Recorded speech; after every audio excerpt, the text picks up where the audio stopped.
Hey everybody, how are you? Turn down my fan a little bit. Welcome to the Supernal David podcast, season 1, episode 4, part 1. Just kind of like a surprise special episode. Shut the fuck up, phone. No, I'm just kidding. It's just my camera's going off. You know, a bitch gotta have cameras on every angle of the motherfucking house in this day and age. And I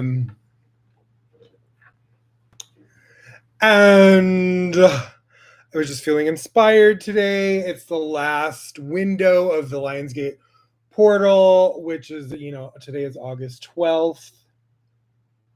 Also, Tay Tay announced her Showgirls album really. It was funny because yesterday I was posting 11 August 11th, 11/11. I was posting that on my social media from my screensaver, and then later in the evening Taylor Swift was like, I'm releasing my 12th album on August 12th at 12/12, and my last name's Taylor and her first name's Taylor. I was like, oh my god, we're Taylor twinsy. Yeah, I love my girl Tay Tay. And anywho, so excited for that. Love a new Taylor Swift album. Love a showgirl theme. I loved Kylie Minogue's showgirl tour and her with that song White Diamond, that music video where she's dressed like a showgirl. Or I started watching part of that showgirl movie with Pamela Anderson, where it's about showgirls in Vegas. I'm from Vegas, so I'm born and raised in Vegas, so I am all about the showgirl energy. I grew up, going to the fucking strip and seeing all the fucking showgirls and the Jubilee shows and fucking all that shit. We got Dita Von Teese now. We've got to see how it was way back when. So interesting, because Vegas was very the hot spot back in the day with Elvis and the Brat Pack and fucking the top comedians, and then it had it had its shitty moment, and then now it's had its resurgence again, where it's taking back its crown. Now it's becoming a major metropolis city where it's we have major sports teams, and the top stars around the world residencies. You don't get that anywhere else, these big time star residencies all over the fucking strip. So it's just it's real. They've really improved. They've really grown Vegas. And I moved back probably 7-8 years ago, and I was shocked when I came back, because when I left, I left it I think in 2010 to Chicago, and was there for a decade. And I hated Vegas when I left. I was like, get me the fuck out of this desolate fucking tourist trap desert that's baking me to death in 120-degree weather. Speaking of that, all week it's 110. I watched the news and it was 110, 110, 110, 108, 110. I'm like, okay, I'm staying in, other than going to the fucking gym at the grocery store. But well, I am doing a little bit of interviewing right now, so that also. Other than that, I'm staying the fuck in. So today, we're talking about, what are we talking about, people? So I was curating today, and so I was like, you know what? Feel like going online. Why don't we do a little surprise episode called,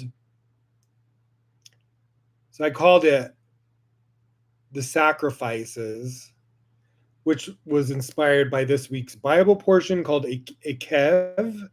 So we'll do a little bit of a smidge of Bible study, because I'm going to this, I'm just giving you a little taste of what part 2 episode is going to be out, which will be the actual episode. But I wanted to take you into my process of curating an episode and like what I go through, my inspirations, how I pick the little things, the topics and the artwork and the synchronicities and the yada yada yada. Like last week we had some really cool like synchronicities. I was a little bit off the past 2 weeks because I was going through a little bit of like emotional turbulence, which was just like, it's just part of life. You go through relationships, and that's what this is part of what I was going to talk about today, was just like surrendering to like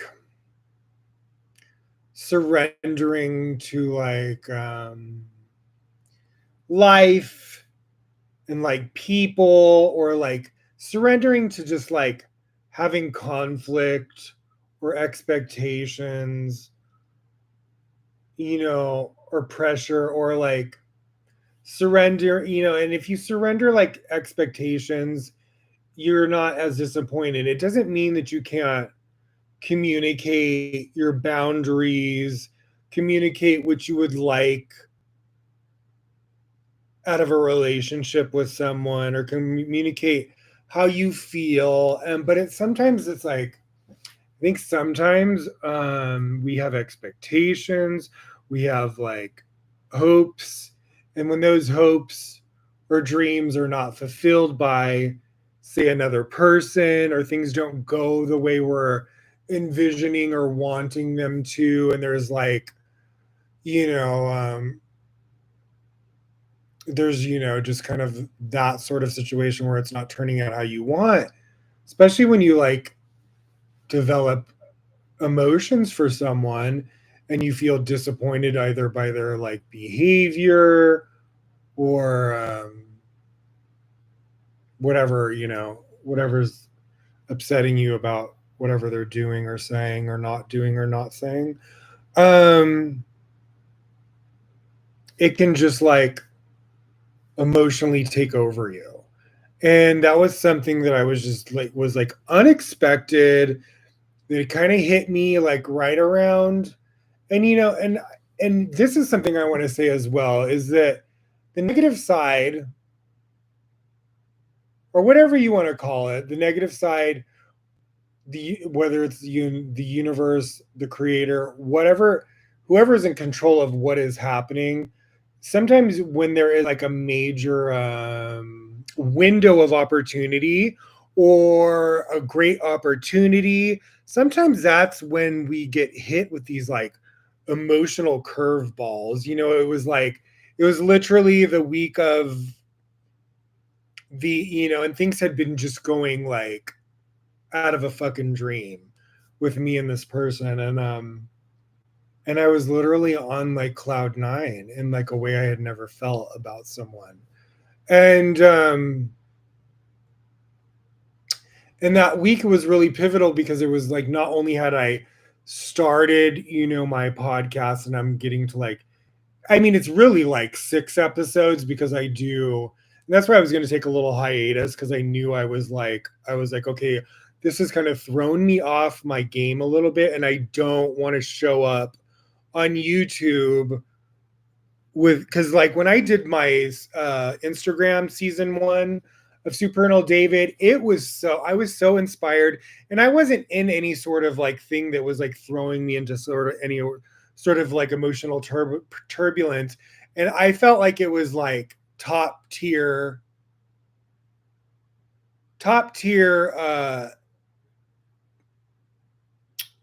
co-creation with spirit, where there were so many mind-blowing spiritual synchronicities happening, that even I was like in awe of like the divine showing up and showing out for me. And I was just like, it was not in my control. I was doing my due diligence and my creative process, and my paying attention to my divine inspiration and following my muses.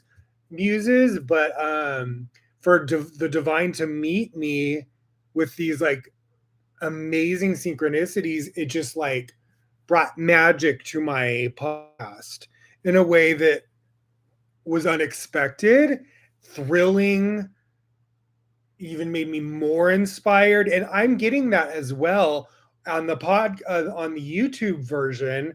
But the, that past 2 weeks when I had that kind of like emotional upheaval, it just it threw me off. And I was like not myself. And it took me a little bit to like get my bearings again and like rein in my emotions. And I was reactive and a bit dramatic, and I was apologetic about that, especially to him. And I felt really bad. And not to say that, he didn't have his own sort of things that, I felt were like out of balance or whatnot. And in the scenario, but whatever, I think we both had situations where we could have handled ourselves a lot better. Um, and his situation triggered my situation, and then my reaction triggered him, and it was just like a fucking ping pong ball for a second. And then I was like, okay, stop this. You love this person. You are not going to let this turn into like, now we hate each other. I'm not, what? And this has been a thing that I have had to like get a hold of with myself and take accountability for. And we all have to do this. We all, at certain points in our lives, have victim mentality. We don't want to see that we're all connected, and we don't want to take accountability for our own energy or behavior or thoughts or emotions. And sometimes it's hard. Sometimes our emotions are literally out of control. Sometimes you don't feel like in control of your emotions, but we do need to learn how to like manage our emotions in positive ways. And so that can be like the lesson. Okay, how do I manage these emotions in a way where it's not pushing me to be like toxic behavior or reactive behavior or negative behavior about the person, retaliatory, or to not like to have great, like give compassion and grace to somebody who is maybe not evolved in like an area.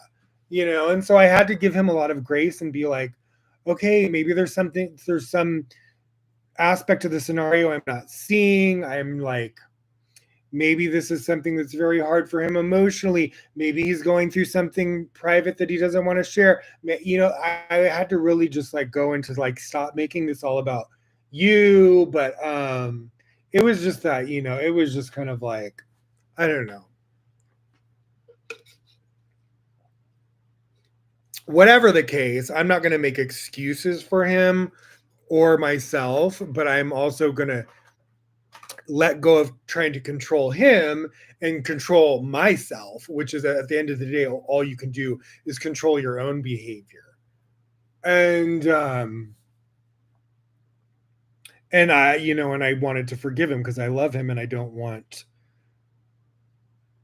and I've only known him for 2 months and was trying to get to know him. So I didn't want to like, I didn't want it to turn into like, because that has been like a theme with me over the years, is when I am hurt by someone, it goes into like suddenly now we're like enemies or like frenemies, not like enemies, but sometimes people behind the scenes where I have a falling out with them, I don't know if maybe they are like an enemy to me behind the scenes and trying to, I've had people tell me that there's people from my past where I've had a falling out with them where they've tried to do curses on me or whatever. And, and I know one of my exes actually really tried to do that.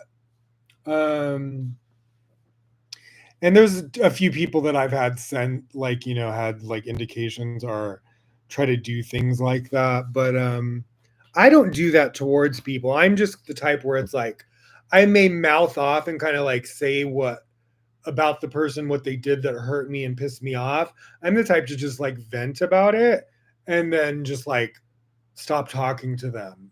That's just like how I am. But do I ever wish harm on them or try to do any like a spiritual curse? No, I've never done anything like that in my life. Um, and it's just not in the makeup of who I am, and it never has been. It's not how I was spiritually raised or anything like that. So it's just like I always knew you don't seek revenge, you leave that to karma or God. And if you do try to take that into your hands, you're going to be punished. So I understood that at a very young age. Um, because I used to listen to a lot of like, spiritual teachings, and I was like raised in Sunday school and like a Lutheran church. And so it was just, I don't know if it was ingrained in me then, but I had just like an understanding of it very early on.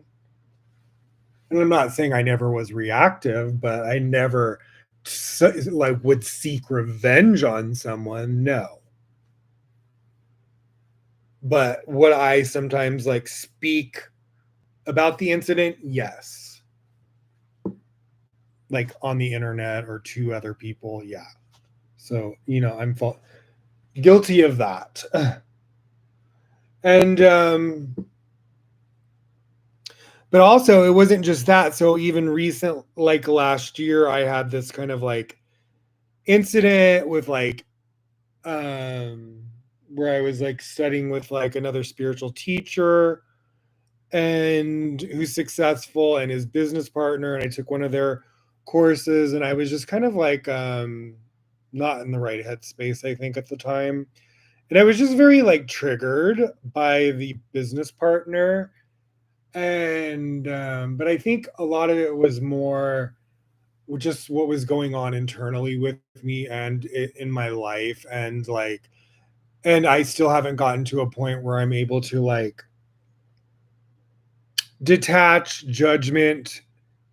And so this was the kind of the lesson for me the last 2 weeks was like having the issues with, in my love life that were challenging and fucking up a little bit, but then kind of like realizing I was fucking up in the way of like being too reactionary and having too much of like an emotional reaction, and then trying to clean up the mess of like, that snowball effect. And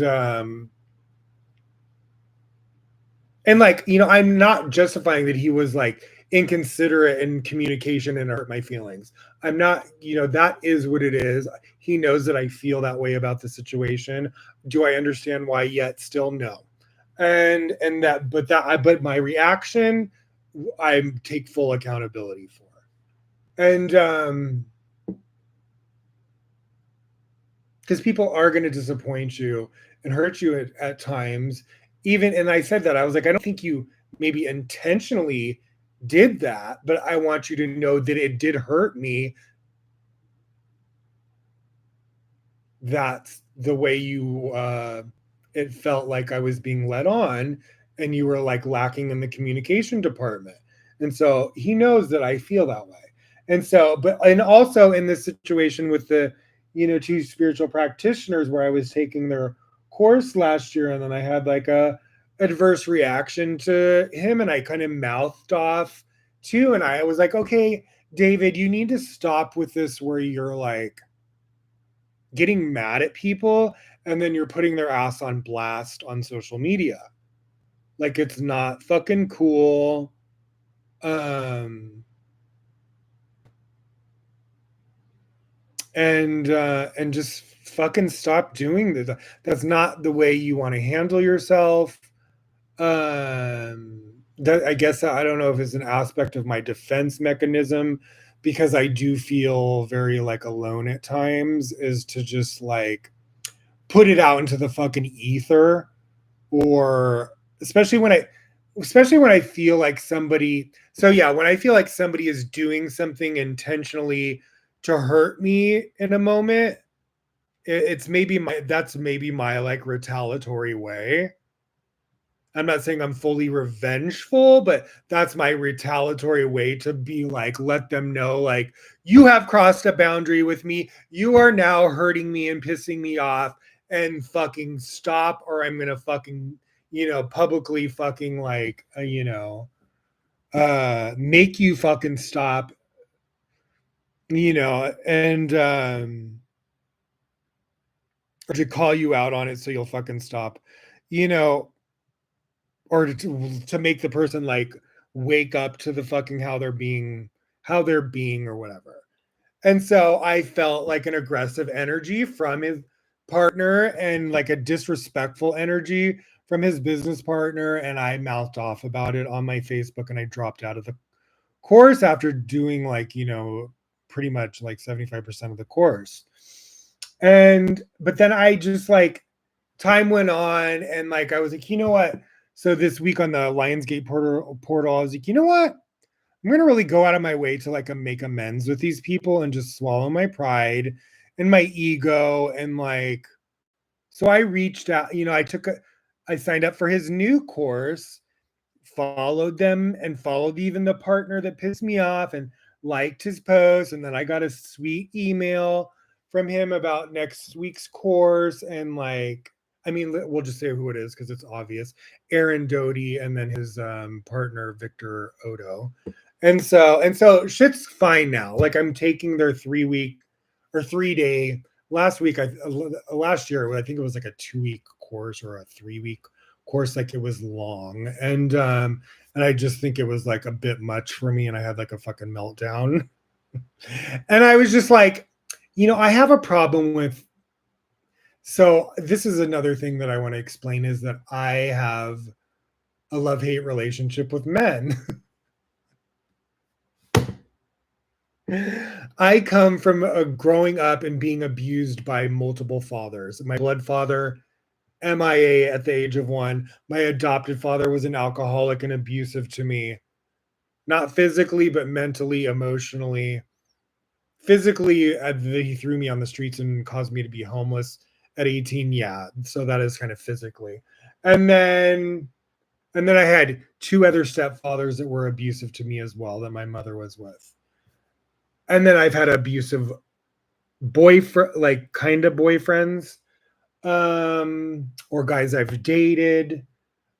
I've been physically assaulted by one of them before. So I have issues with, and the funny thing is I'm gay. So not only am I completely attracted to like masculine men, um, there's also a lot of like aspects to toxic masculinity in men that is very triggering for me. And so I struggle with my friendships with men, relationship with men. Of course, I want to have a healthy relationship, soulmate relationship with a man, but I do have issues. And when I get any sort of like toxic behavior off someone I'm starting to get to know or date or have feelings for, I get, it's like really disappointing and frustrating, because I never want to put myself in a situation to ever be like around an abusive toxic male. I just won't put up with it. And whether that's in work, friendship, or relationship.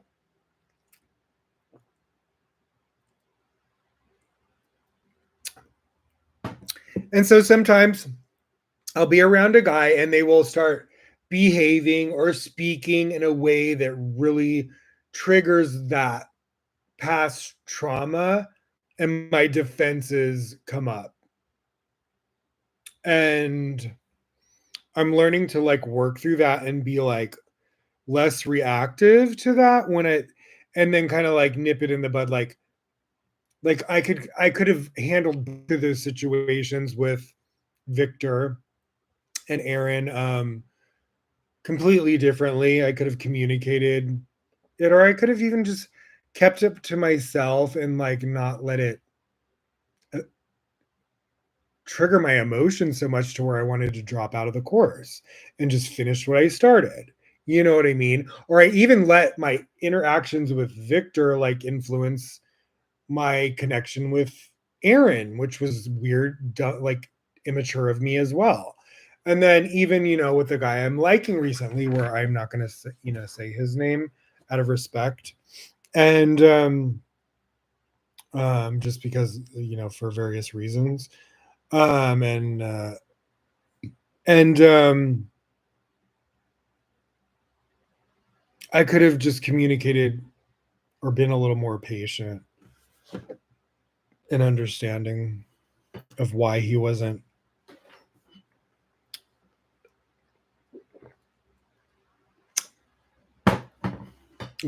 behaving certain ways or not answering certain questions. So whatever. It was interesting last night too because it was like I let go.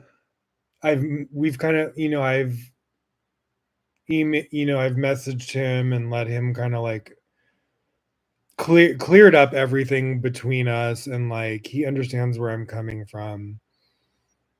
Do I still have feelings for him? Absolutely. Do I feel like we have a lot of like soulmate signs? Totally. I was even having weird signs like yesterday, like even somebody like messaged me and was like, "Is there someone that you think doesn't doesn't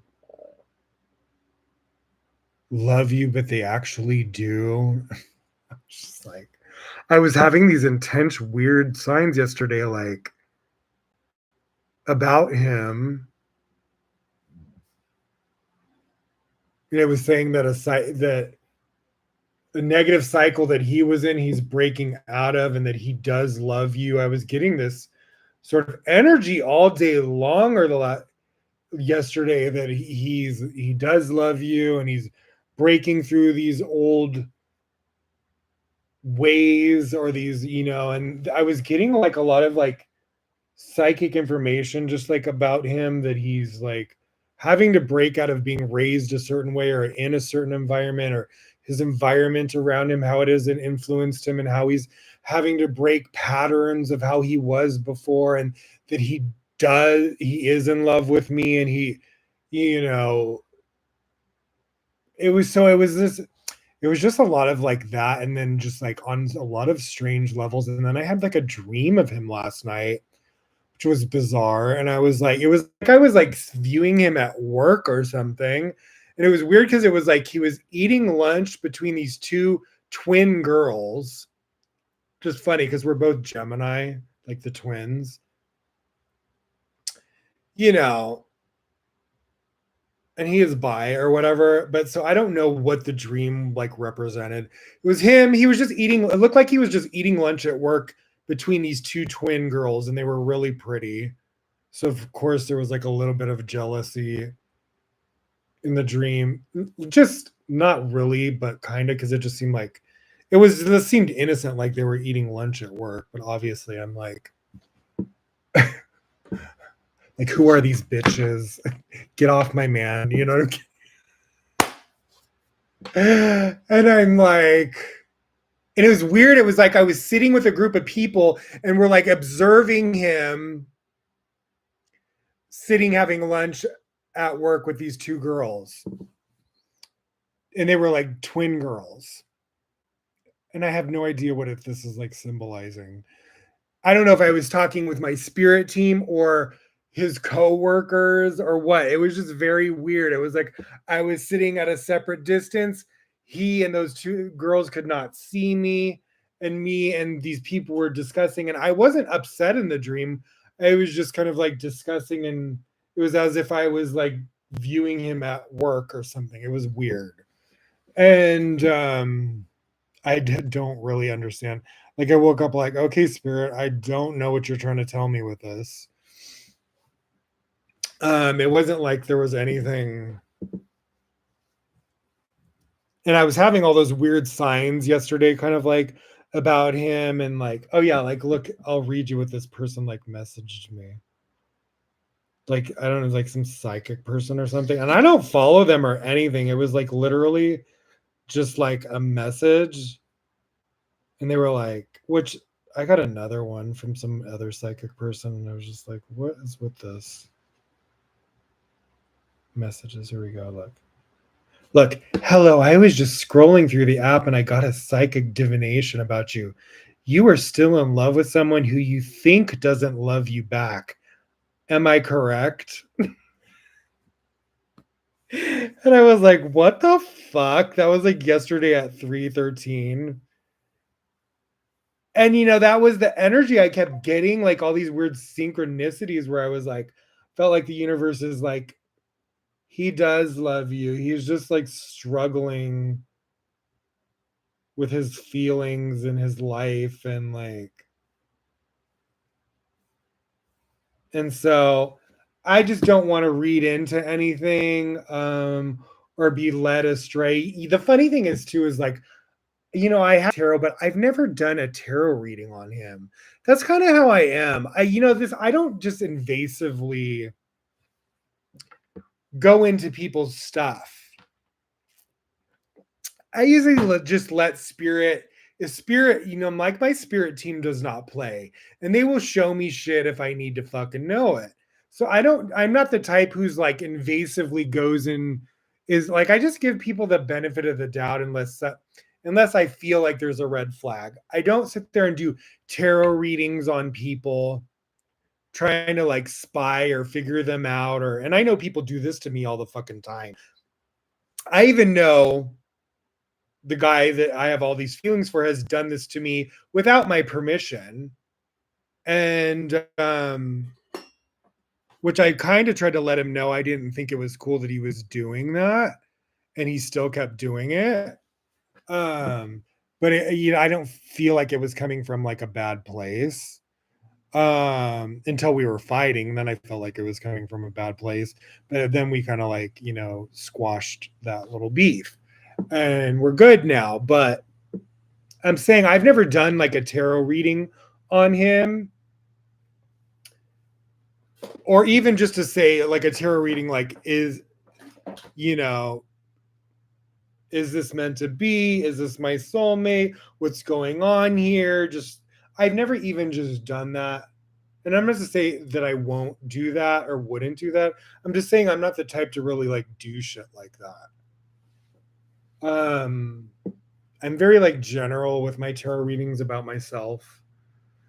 Um I'm learning to be more specific.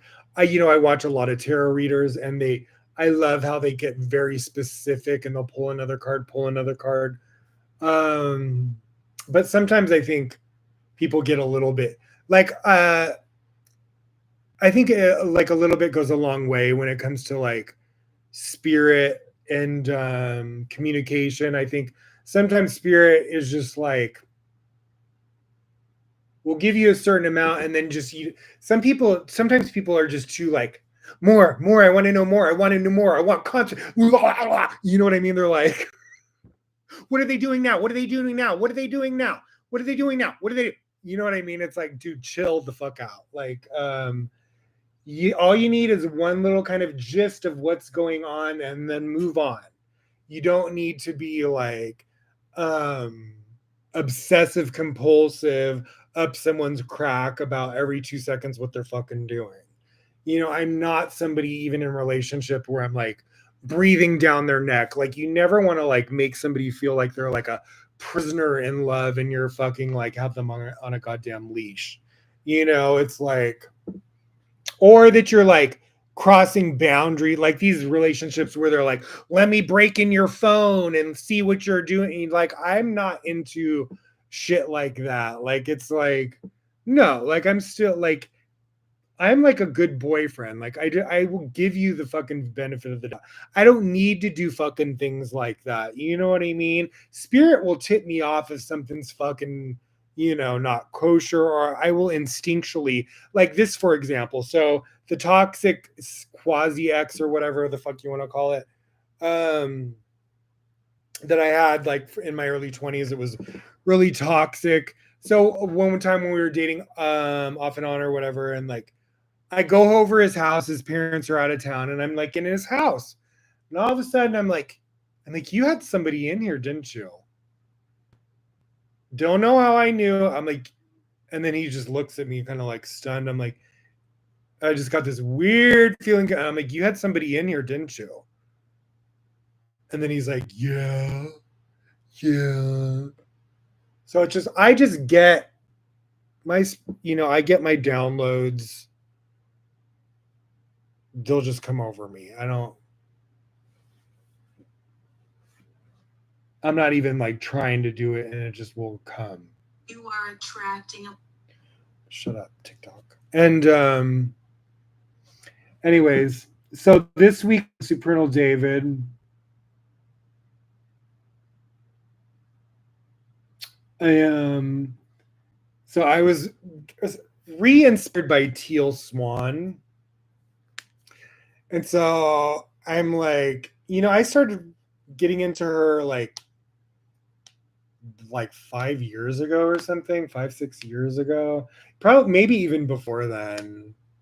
I don't know if I knew about her in Chicago, but once I had moved back to Vegas, I got into her a little bit, not too much, but I really was into like around the time that documentary came out, which I thought was really fucked up. I thought Hulu did her dirty.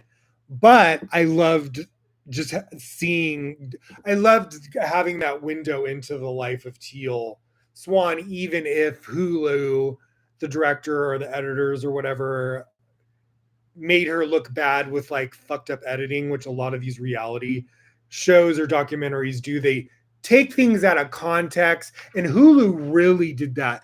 Sometimes they'll do it, sometimes people will like blame the edit sort of thing, but it's like it is what it is caught on camera. But this was one of those scenarios where I was like really like, and she broke it down. I remember she was like pissed, and she did, like very specific. She was like, did some YouTube videos about like where they took things out of context in such a way that was so manipulative. That's where I was like lost respect for Hulu, or not. I don't know if Hulu as a whole, but whoever was in charge of that project and thought it was fucking cool to like try to take down the spiritual practitioner in a fucking like such like I don't know if it was like a misogynistic sort of like thing, or if something Teal Dunn had upset them. Who knows? Like you never know, because there's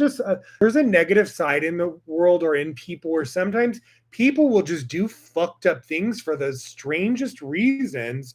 You don't even know why, and sometimes they don't even know why they're channeling negative like behavior. It's like, what makes you think it's okay to take footage out of context and make her seem, you know, terrible by the editing, like taking scenes that are not even of the fucking same scenario to make it look some sort of way? No, that's straight fucked up shit.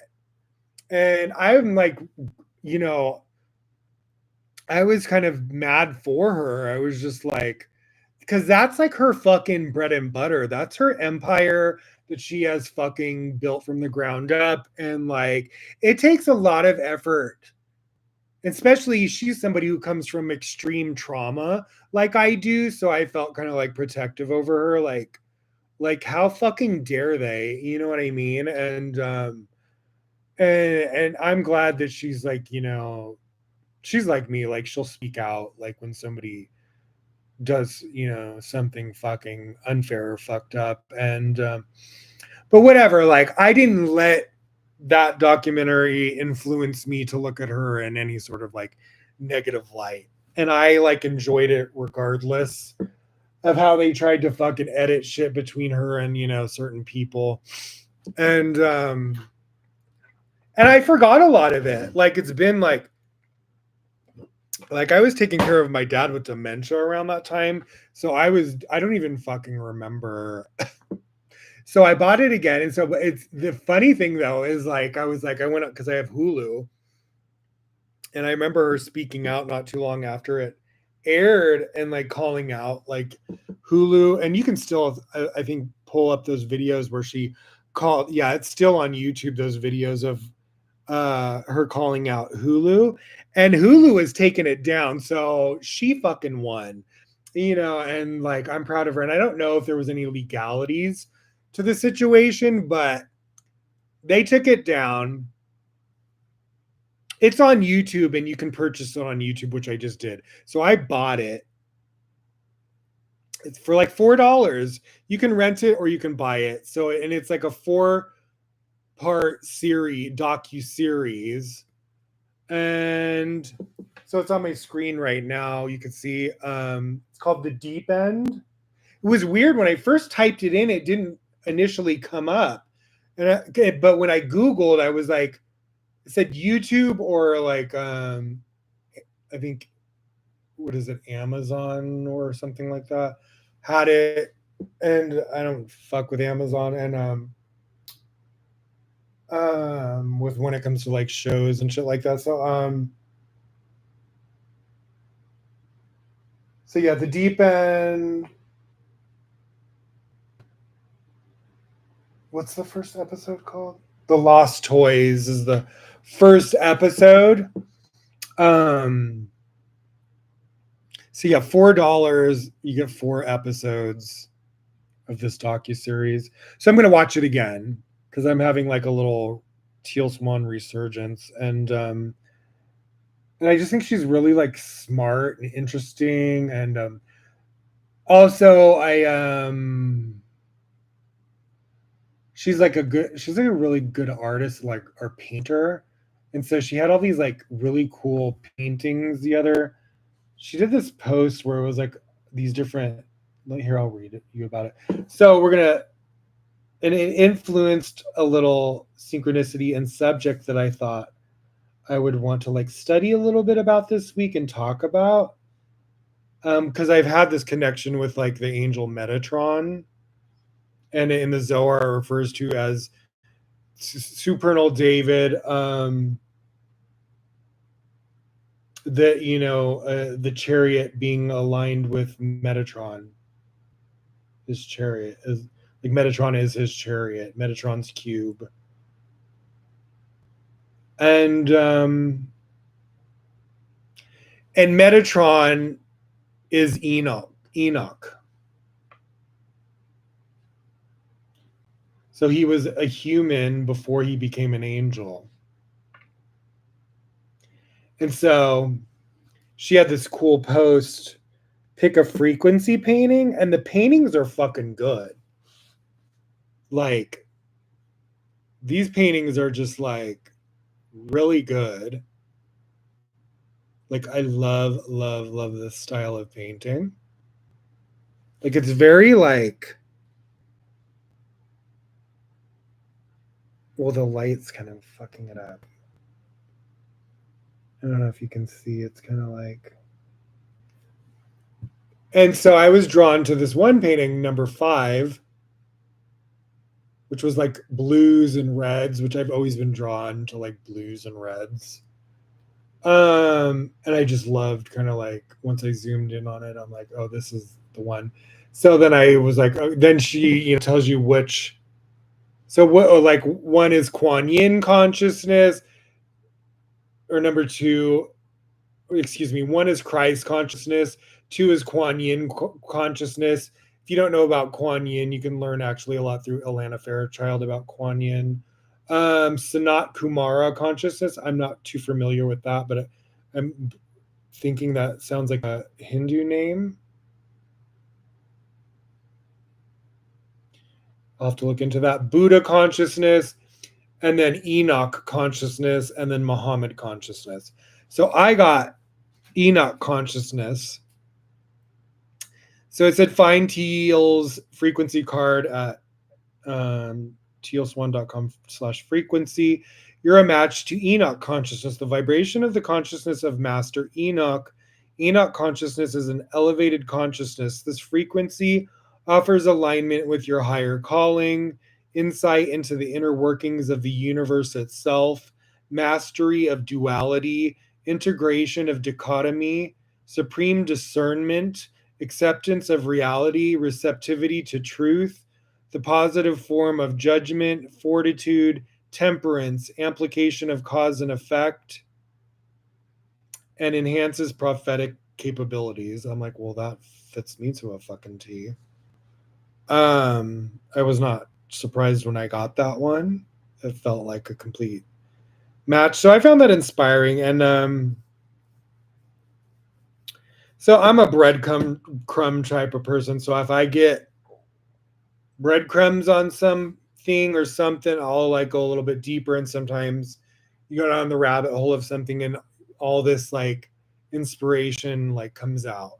So even like, I decided I was going to take, makeup with Aaron, and I've already made up with Aaron and Victor a while back, but I actually went the extra an extra step recently this week to like follow them again, like, some of Victor's posts, sign up for the 3-day course where they help you take. So, when I took their course last year, I had not started my YouTube page, and they were teaching all these things about how to grow your YouTube page, because that's how Aaron Doughty started out in 2017. And he came across this person who was like in the beginning stages of their YouTube, and they did not have a lot of followers, and they started making $20,000 a month on YouTube, and they did not have a lot of followers. And he was inspired to read this book, which changed Aaron's frequency. And he said after that incident with that inspirational person, and he read this book, 3 months later he was like full-time on YouTube, making like a ton of money. And so this 3-day course where you're going to be learning from people that at different levels of experience and success on YouTube, and how to take your business as a spiritual practitioner or like anything in that sort of realm to the next level. But, Aaron's an expert, and so is Victor, at success on YouTube. And I think last year I just wasn't as ready as I am now for that. Spiritually, I wasn't maybe as like evolved, and now I'm able to like have like a better relationship with Aaron and Victor, now that I'm just kind of had to learn some spiritual lessons about how to like handle myself with people, and I'm just like learning to just be like less judgmental, yet less reactive, more like observer, more like control over my emotions and my judgments, remembering that I am connected to everyone. We are all connected. We are all from one source. If I hurt you, I'm really hurting myself. If you hurt me, you're really hurting yourself. And, to not take it personal so much somebody hurts me, because that's something they have to fucking take accountability for, and not get into that sort of back and forth. You know what I mean? And so I'm just learning to take accountability for myself, and have self control over myself, and, and be authentic about myself. Like, I don't have to admit my flaws like this. I do this because I think that's what it's about. And as a spiritual practitioner, a lot of them won't admit their flaws. They will only like talk about things that make them look in a certain light. But you won't see a lot of them saying, "Oh, I fucked up. I did this. I did that." A lot of them will sweep that shit under the rug. Like the Alanis Morissette song "Under Rug Swept." Go listen to it. A lot of people do this. Even Kristen Cavallari, I saw her talking about accountability this week on like her, or like on social media like last week. And I have said this before, accountability is one of the hardest things for people to admit, especially publicly.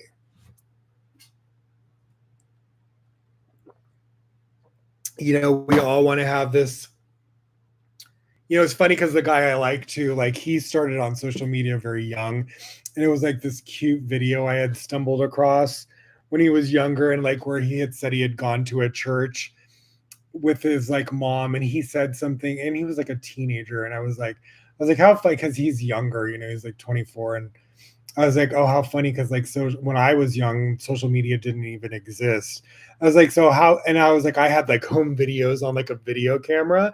I'm like, how cool that when he was young, he was able to capture these like videos of him on social media, on YouTube. And it was like, I only watched one or two, but I was like, the one was like so funny because he was like,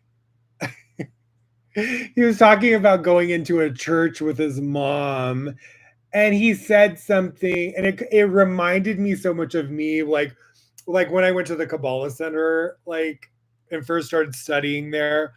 in a class I had asked the teacher about why don't they marry gay people, or do they, or because I had heard that they don't or something like that. And the teacher got mad at me and like embarrassed me in front of the class. And so he was telling a story how they went into this church, and he kind of gave some sort of critique of the preacher as saying, why don't you do this instead of doing that? And the fucking preacher like kicked him in his, and he's like a teenager. I was like, the preacher, that was a fucking asshole move. Kicked him and the mom out of the church. And but it was so cute because he was like a teenager and he's like explaining the story, and he's like, I was trying to be compassionate. And you know, and he was like telling his side of the story, but it was funny because like I was like, okay, he's coming like even at that teenage, especially at a teenage age, we're very victims in the sense of like that's how people are when you criticize them, even if you think in your head it's coming from a compassionate place. It's funny how we tell ourselves certain things, but sometimes the things we say can be hurtful, or our actions or things we don't say, or you know, it can be hurtful, and we what it was what's the word, like compartmentalize things in a way that suits our narrative as innocent or the victim, or like, you know, hands clean. um but sometimes, you know, you'll have that reaction, which is an indication that you didn't handle something the right way. And instead of like being like making excuses and being like, I didn't do anything wrong, you know, acknowledge, okay, maybe I did hurt them, maybe I did embarrass them, maybe I did. That's one of the things in Kabbalah too. They say when you like, um even during Rosh Hashanah, there's like prayers that talk about evil speech, or even if you embarrass someone, or um, you know, gossip and things and stuff like that. That there's like an energy to it, like a negative energy to it, and so I think we all are learning these lessons as we go, but we should be able to discuss them and take accountability a little bit more for our own behavior, and maybe even be a little bit more merciful and compassionate under our understanding with others. Or even if we are hurt, learn to communicate in a way where somebody will receive it and hear. And then that's how they're going to grow. Because if you're hurt and then you get into that hurt people sort of loop, you know, you're just like fucking you're not getting anywhere with a person, which is honestly what you really want to do, right? Or do you just want to put on a fucking show? Or act like, you know, you're better than everyone? At the end of the day, that's where I was like, you know what? The reason I started studying with Aaron is because I had synchronicities with him. I had spiritual synchronicities. Yes, I even had attraction to Aaron Doty in the beginning. I even was like, is he gay? Could he be a soulmate? You know, and this is how I am. When somebody comes into my life and I have spiritual synchronicities, especially if it's an attractive male. I've even had this with Kabbalah teachers or whatever. You know, I don't limit myself. I always felt like the type of male that I'm going to end up with is going to be spiritually evolved. So I never like limited myself because I'm gay that I'm undeserving of a spiritually powerful man. You know what I mean? So there was even times where a few spiritual teachers in Kabbalah where I was like enamored with, or had attraction to. So I always gauge things. I don't limit myself. And then even with Aaron Dowdy in the beginning, I was like having a lot of spiritual synchronicities last year with him, through the Zohar and like strange experiences. And I didn't know if he was gay or straight. You know, I know he had dated women a lot, and you know, you never know when a guy is bisexual. So I don't limit myself. And if I, especially if I have like attraction or I have a vibe, like a vibe with someone, I don't limit myself because life can surprise you when you expect things to go a certain way.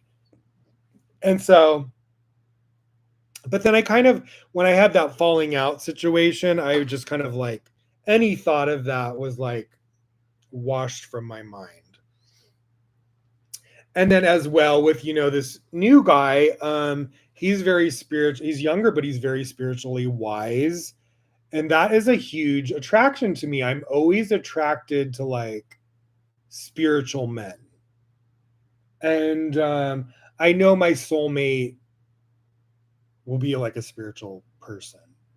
Um, but I never just like try to like expect. I just inquire. I just try to be receptive when I have synchronicities with a guy. And even this new guy, I had synchronicities with him. And so, I'm 48. I'm just like, I would really want, I'm to a point where I'm like impatient with like, okay, God, when is my soulmate coming in? Like, why is this like over the river and through the fucking woods for me to find my fucking soulmate? Like, excuse my language. It's like my brother finds his soulmate in fucking high school and it's like they're still together and he's 3 years younger than me. And it's just like it's frustrating um to go through these like issues at like this far into late into my life. And so when I was even just having this recent like sort of like situation, it's like I think I'm just worn out.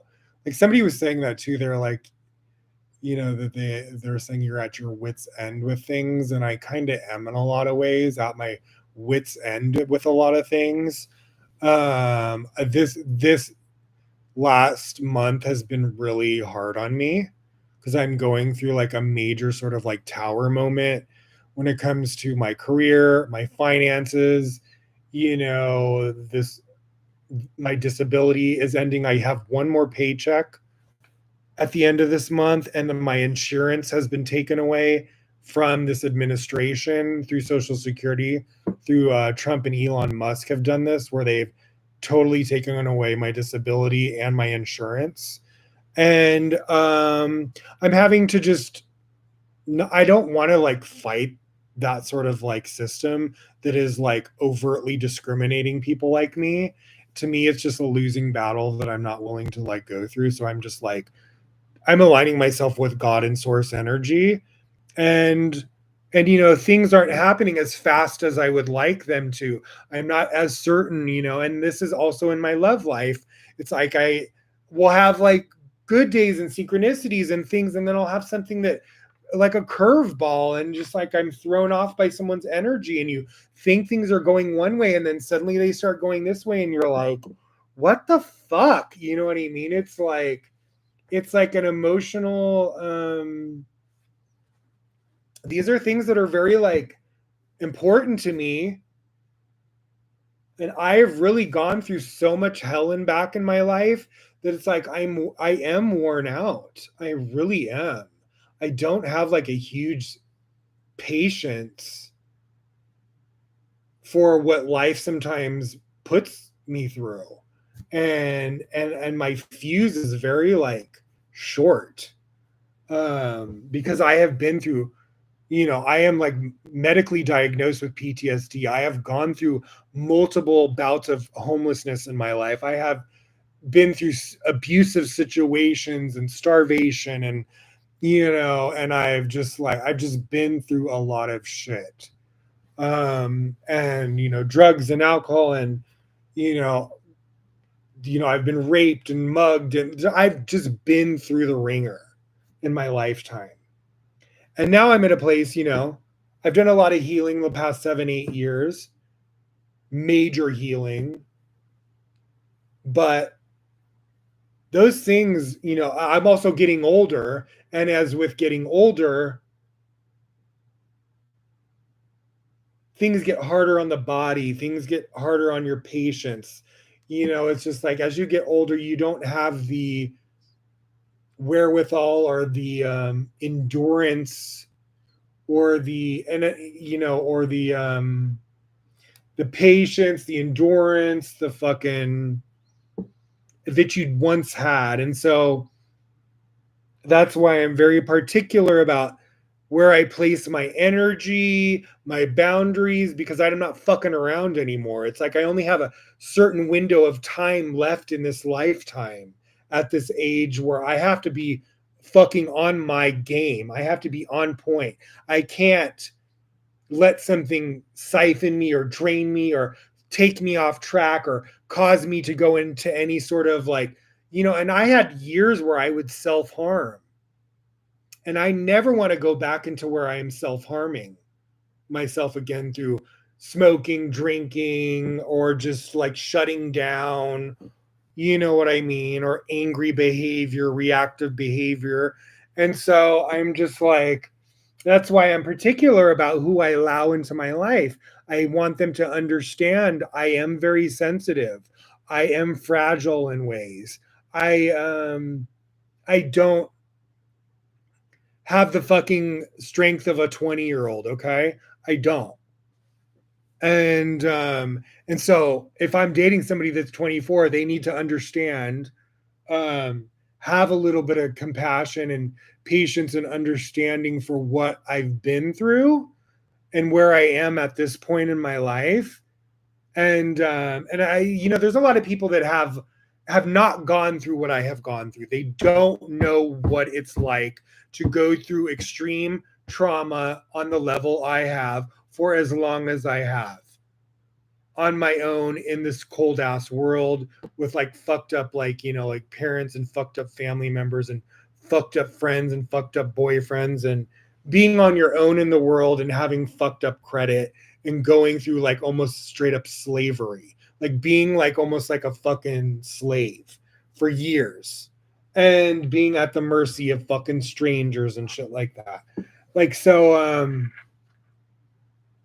and so for 48, it's like I'm at the beginning stages in a lot of ways in my life because I had to pivot out of I was going into like certain avenues for career back in the day. And now I'm down to an age where it's like, no, I'm not going to be in the food and beverage industry anymore.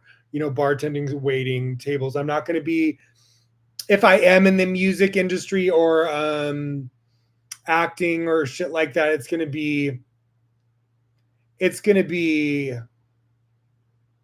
I'm not gonna go through the fucking ringer to get there. It'll be because I'm successful in some other area and then I get an opportunity that is not gonna fucking kill me. You know what I mean? I'm not gonna be doing extra goddamn work and fucking auditioning myself to fucking death, with no fucking sort of pay. Like I have bills I need to fucking, pay. And then also I want to like be doing like I feel like I am in such correspondence with source energy at this point in my life that God is like letting me know, like, I want you have a purpose and I want you to spend your time doing things for work that are in alignment with your spiritual purpose. So that is why I am going down the avenue right now of like the podcast, uh, which is like a spiritual podcast. And then, I'm developing certain spiritual modalities and getting certifications with those, figuring out how to do that. And like, I'm looking for some sort of like new income in the next month. So I may take some sort of hiatus until I get some sort of manifestation of like abundance or a new position or job or money flow coming in because I'm about to have my last disability paycheck at the end of this month. And then it's like, I'm like at the fucking end of the cycle of this chapter is closing and this new one has enter. I have bills I have to pay. And so I either got to figure it out or God's going to come in with some sort of offer for me. But I'm not going to just like, sit around and like fucking twiddle my thumbs. So I'm trying to be proactive and also tap into God and trust, like God and manifest some sort of great opportunity, which I've had a lot of indications of something in is coming, that some sort of offer is coming in for me of great abundance. And so I'm just trying to be in receiving mode of that, which is like an energetic, vibrational alignment I need to maintain. So that's why I don't want to go into like any sort of reactive behavior or reactive vibration of like panic of like I don't know where the money's coming from. I have bills. This is my last paycheck. I'm going to flip the fuck out, which a lot of people do when they're in a situation like this, and I have been in situations like this in the past. Um and maybe that's why I'm a little bit more trusting of spirit because I've seen spirit come in at the very last moment before. And so I know that I have to stay in a certain sort of vibrational alignment right now to receive an offering from source of like great abundance. And so that's what I'm doing. And then I'm also being proactive for like, to like look for work as well. Because I had like a certain dream about like playing at a certain job or whatever. So I'm gonna do. I'm just making myself open, receptive, and then I'm also being proactive because things are coming to like a certain turning point, if you will. Anyways, what else? So yeah, like this week was interesting too because a lot of times it was funny. Like last year when I was dealing with, not dealing with, when I was like taking Aaron's classes or whatever, or events, online events, and studying from him and watching his like online or his, because he has stuff on YouTube, he has stuff on Instagram, so you can get a lot of like learn a lot from him. And I would have these weird synchronicities with like how I do with me with Supernal David. Well, I have a lot of synchronicities with Aaron from the Zohar during that time period with Aaron the priest. So it's funny to me because I just signed up for his 3 week event next week, and lo and behold, I go into like this week's Bible portion, a Kev, um, Bible and Zohar portion, and look what it says. The faithful shepherd rose. Wait, the faithful shepherd rose and began to speak. Aaron the priest, rise from your sleep to slaughter oxen and sheep and goats and lambs and fowl, and all the varieties needed for the king's feast. The shew bread, the bread of faces, that is 12, corresponding to the 2 tablets of Torah, written on both their sides from this and this. Zay in numerical value is the 12 faces, which are the 12 letters, and the 3 times Yud Hey Vav Hey. Wait, and the 3 times Yud Hey, yeah, Vav Hey in the verses. Yud Hey Vav Hey is the name of God in Hebrew or in the Bible or in Kabbalah. This is from this. This is the portion from the Zohar. Then it says letters in the 3 times Yud Hey Vav Hey in the verses. Hashem bless you, and Hashem is another name of God. Hashem bless you and keep you. Hashem make his face shine upon you and be gracious to you. Hashem lift up his countenance to you and give you peace.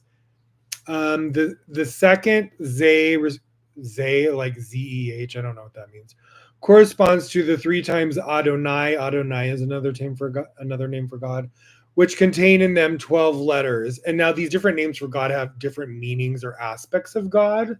And so if you look them up, it'll tell you what aspect of God that represents, which contain in them 12 letters. They are the 12 living creatures about which it is said, which it says, and they 4 had the face of a lion.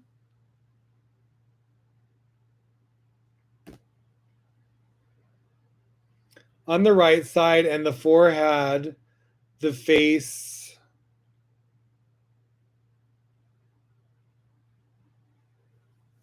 of an ox.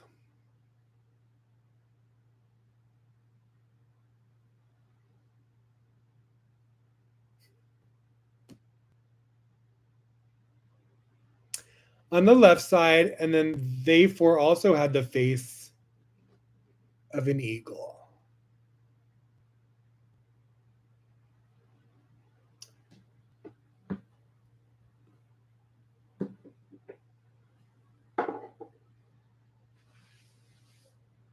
These are three living creatures, lion, ox, and eagle. And it says about them, and everyone had four faces. That is, in each creature of the three, there are four faces of the lion, ox, eagle, and man. And three times four amounts to 12 living creatures. That is the meaning of, and one cried to another and said, that is the 12 faces of Yudhe Vave, God, to the 12 creatures of Adonai, God. They also correspond to the 24 books in the Torah.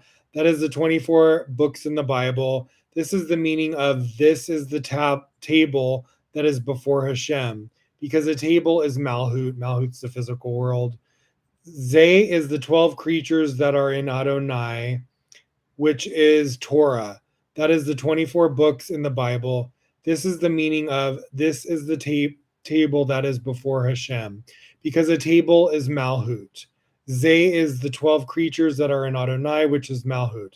That is before Hashem refers to the 12 faces in the Yud He Vav He. The vessels on the king's table are the sages of Mishnah.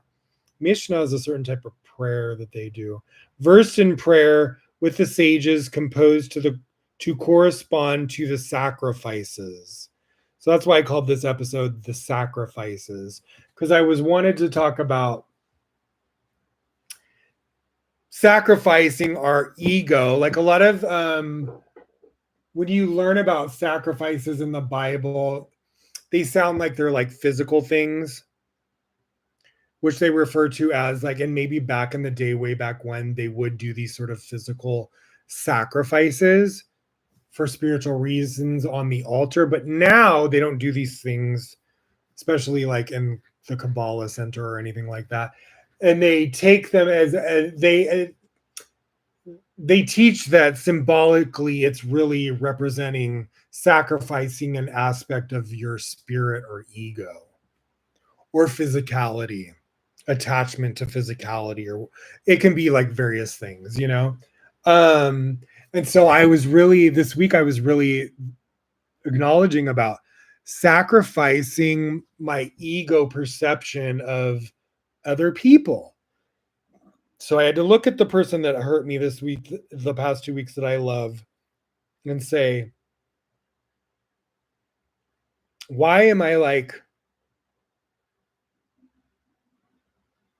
let me sacrifice the side of me that wants to look at this situation through the eyes of judgment and anger and hurt, and just like look at it from a different perspective. Or even with Aaron and Victor, and like, and it felt so good to like crush that part of my ego, even if I didn't have like any sort of validation from any of those people. It wasn't even about that.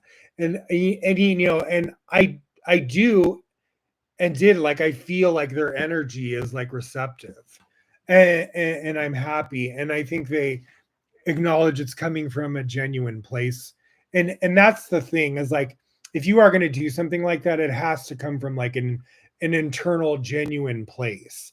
Otherwise it's just like futile. Like there's no really like point in like trying to reconnect with the person if you're not going to really like authentically like clean house and so in your heart, or take accountability. And you know, and so I was just like, I could admit, you know, I was like, okay, I was reactive, I was looking at things in the wrong way, I was being judgmental, I was being impatient, I was being, you know, whatever.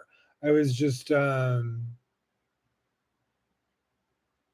or even acknowledging that this is something that roots from my trauma with like men in general, where I'm like, or there's a pattern throughout my life when somebody hurts me, is that I either react or retaliate in a way of like cutting them out of my life, or not speaking to them anymore, or talking about them either on the internet or to other people, or blaming them, making them the bad guy. You know what I mean? And then at the end of the day, I have to be like, okay, they're God's creation too. And we are connected and we all are from one source. So am I really just like hurting myself when I'm hurting them?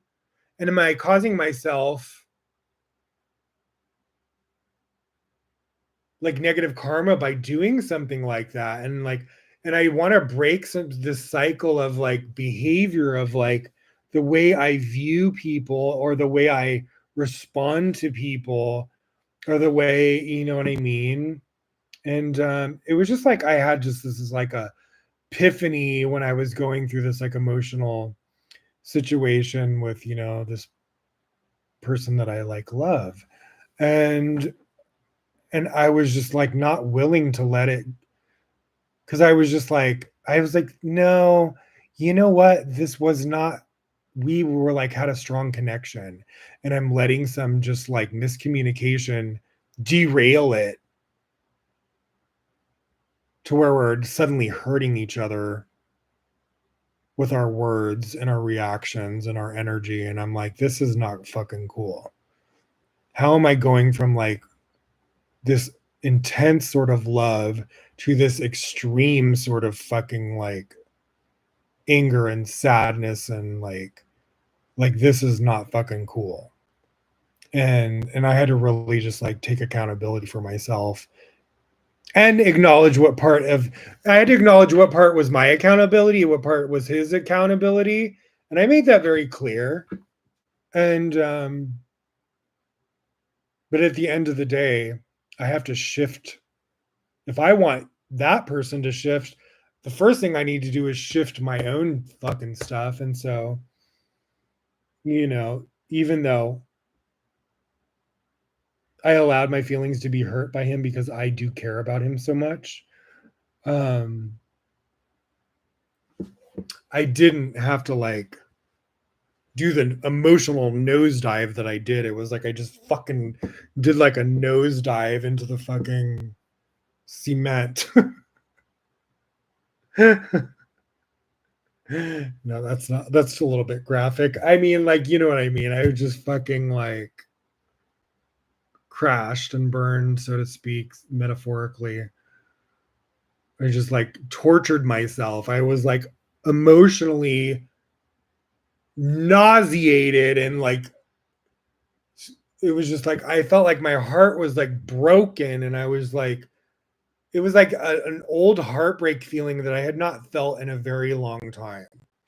And it made me just like go up and down. I was like angry 1 minute, sad, extremely sad, no energy, no inspiration, like obsessive about like the fucking scenario. Just, you know, it was just like I couldn't shake it. Hold on, I need some chips. These chips are bomb, like, you know, and chips are so fucking overpriced, just especially at like places like Sprouts or Whole Foods. But Sprouts did their own version with avocado oil, and the price is great. They're like beating all the other fucking name brand chips that they sell. These were like, I think 2 for $5. Fucking great deal. I need a little something, I haven't been eating any snacks at all. I've been dieting really well. I've been working out. I'm sore as fuck right now. I worked out really hard yesterday at the gym, and I'm really like focusing on, you know, my midsection, my abs and back are sore. But I did like an hour of cardio. I did the one things with the weights, like from this one with the pulleys this way, like 3 or 4 sets. I did them this way. Then I did the ones like this. See, I'm looking toned. I did, and then I have a home chest thing that I've been using, and I did the squat thing where you sit back and you're pushing the fucking thing with your like legs, like an incline lay, like where you lay back and it's like an incline where you're pushing kind of up. Then I did like this one thing with pulleys where you're for your ass, and you flip the thing over and you're like kind of like extending your leg back, and it's like working your one ass cheek at a time. What else did I do? Anyways, I'm fucked. Oh yeah, and then I did the thing where you put your arms on the fucking thing for your abs, and then you're like lifting your whole legs up off the ground like that. That works fucking great for abs. So yeah, needless to say, I'm fucking sore. But I bought my amino acids.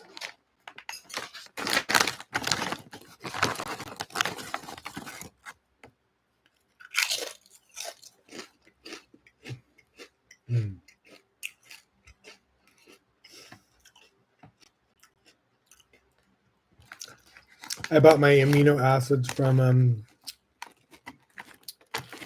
the vitamin store yesterday, and I got some magnesium. Took a hot bath last night and this morning because I was really fucking sore.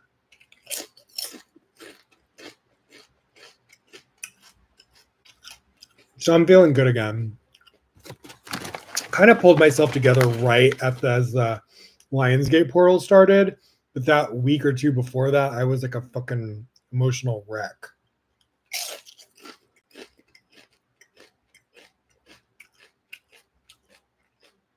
So I think that last episode, I was like struggling. That last episode of Supernal David, I was still having synchronicities like with the Ganesha thing. That was crazy. Like, you know, for me to find the statue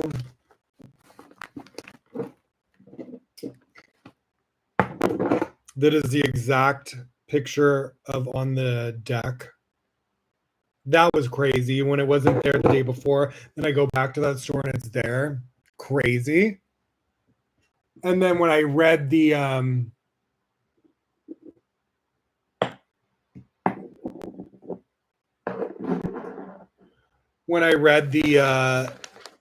White Light Oracle deck for that episode right after and pulled Parvati, which is the mother of Ganesha in Hinduism.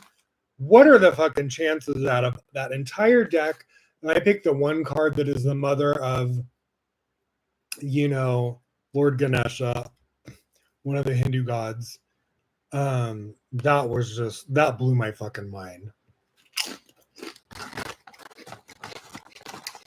So that's the thing when I'm saying those are the moments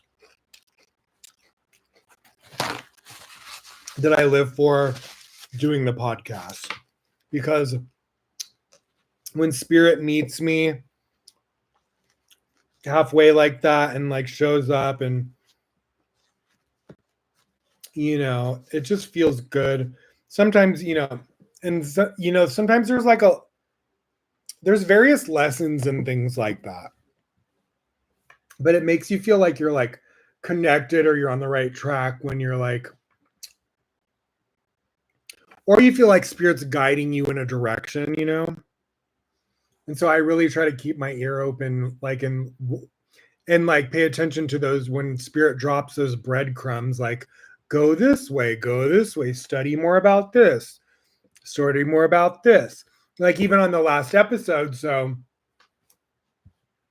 you know, I'll let Aaron Doty know this. So it was like, at the very end of that Lionsgate last episode of Supernal David, and I show it on the thing. So right as I finished the last sort of topic, and I was like, okay, we're done. Look at my phone, it's 444. And I, you know, pick up my phone and I show the camera. I'm like, oh, look, it's 444. Now, right when I get now, you know, Aaron Doty on social media goes by Aaron Doty 44. And so I get off this thing and I go onto YouTube to see, and then I notice that my live is showing up in the main chat, which I had never noticed before. I don't know if because I made it public it did that or whatnot. And I think before I had it on private. When I'd go live and But below it, so it showed, my episode saying live on the main chat after I had finished it and uploaded it. Or like, not uploaded it, but went live and then published it. And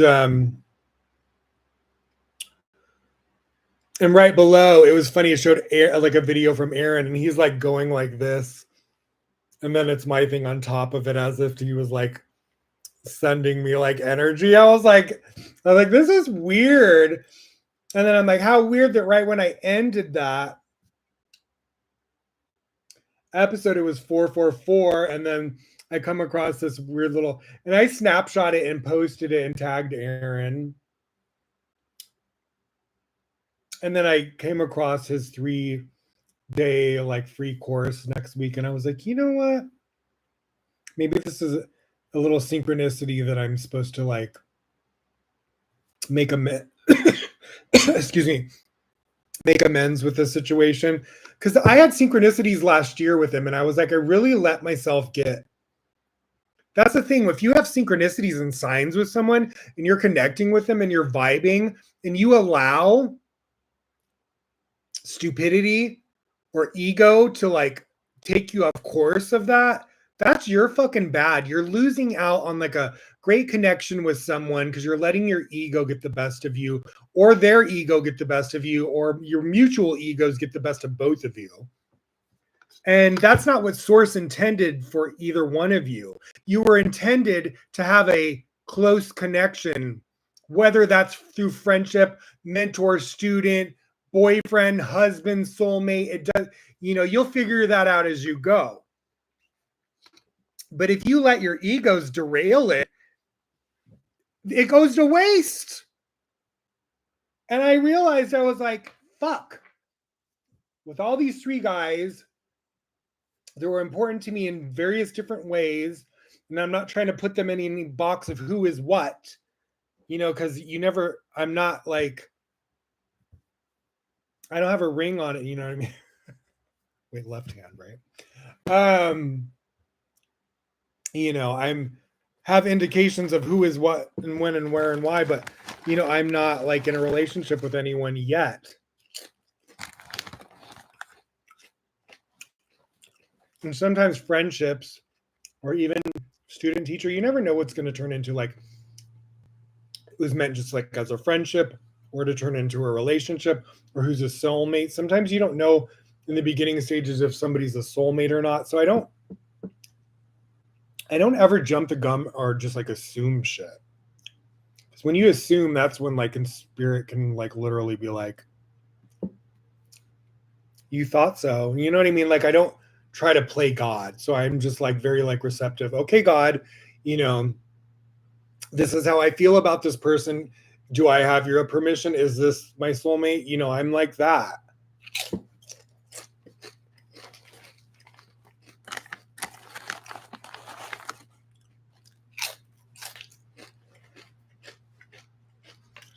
And I'm also the type that I don't want what's not meant for me.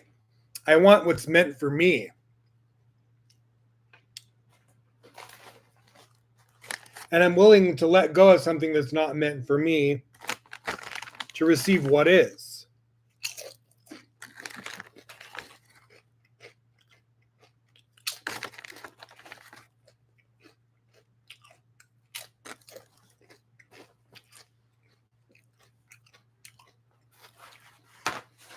Now, I was getting a lot of energy of this new guy that I've been having issues with. I was getting a lot of like psychic love energy off of him yesterday, or even the last couple of days, even though we had that sort of like hiccup for 2 weeks. It was really emotional. And even though there was a point where he was like defensive with me, there was a part where he was like really like heartbroken. And I saw him do like a video where he was really like upset. And I think that was maybe the thing I needed to see, where I was like, oh man.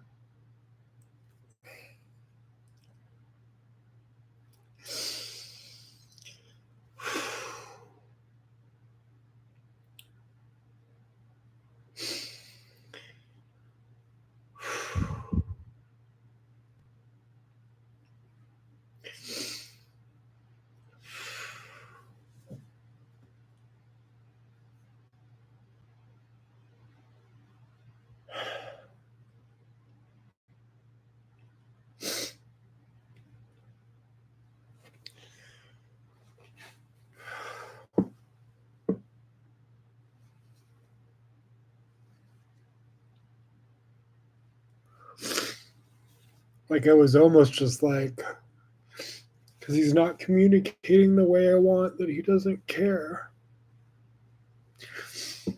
And so I was really reactive, and then I was like, okay, maybe I'm not seeing the full big picture of what's going on, and I don't get it.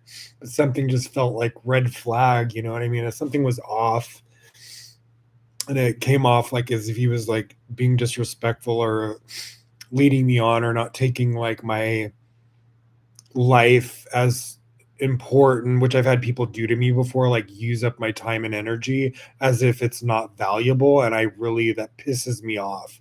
You don't fucking just like derail people's time. You don't, people don't get that time and energy back. And I've had people like catfish me before and shit like that. So I don't take that sort of thing lightly when somebody is like, if they're playing games or using you or they're just like leading you on because they like the attention. So I started to feel like, oh, is this what's going on? And I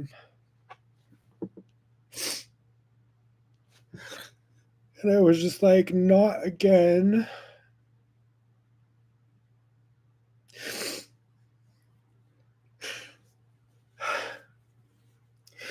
Especially with like gay men, it's like really hard because they already have like so many issues.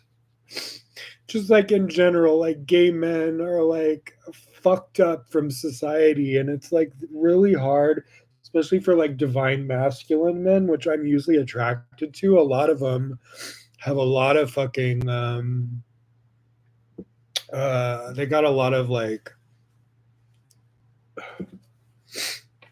they have a lot of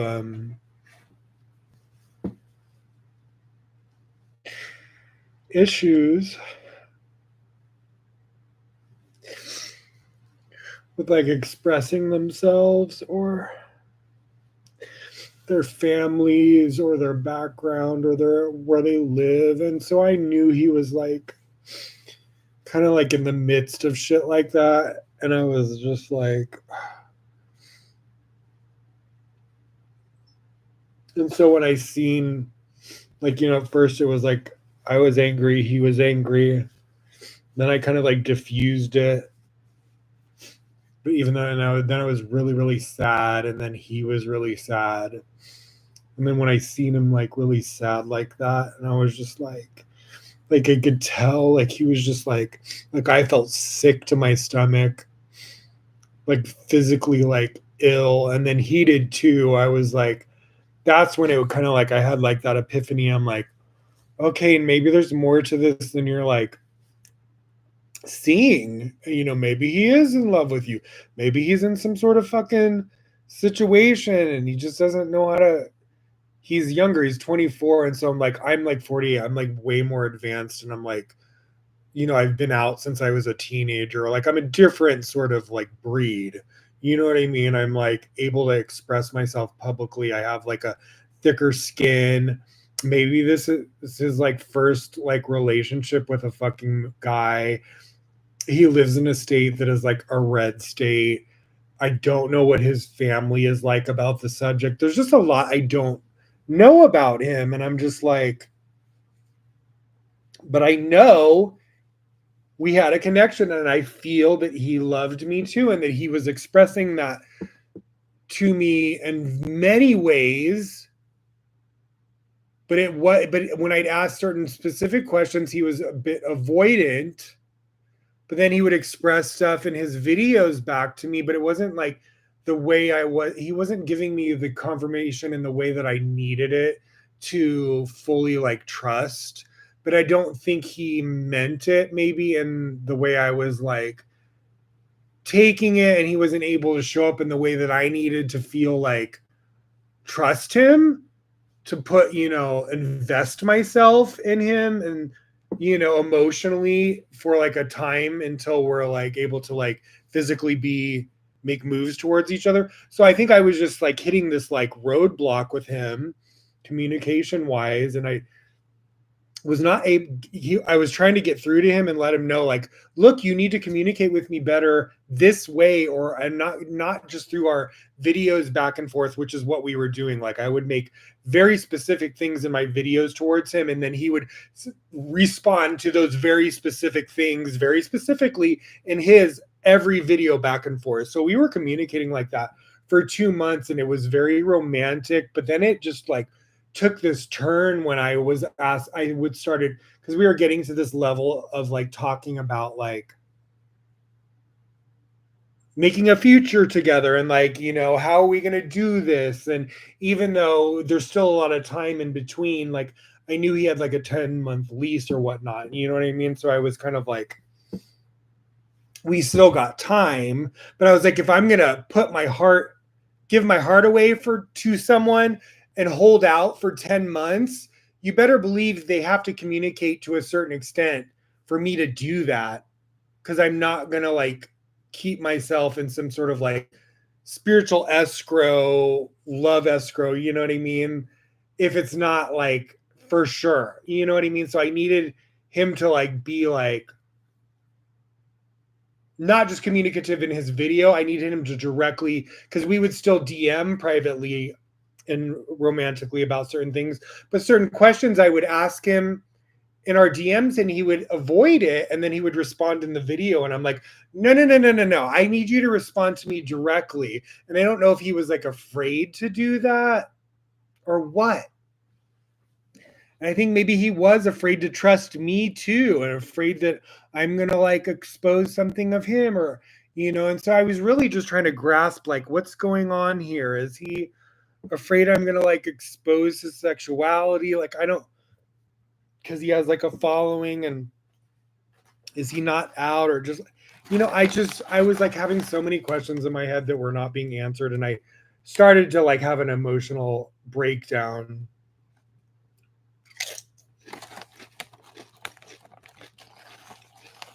And so I think I got scared. I got cold feet because he wasn't communicating the way I wanted. And I was like, okay, if you're not going to do this, I'm not going to fucking do this. And then I was just like angry, because then suddenly I was like heartbroken about it.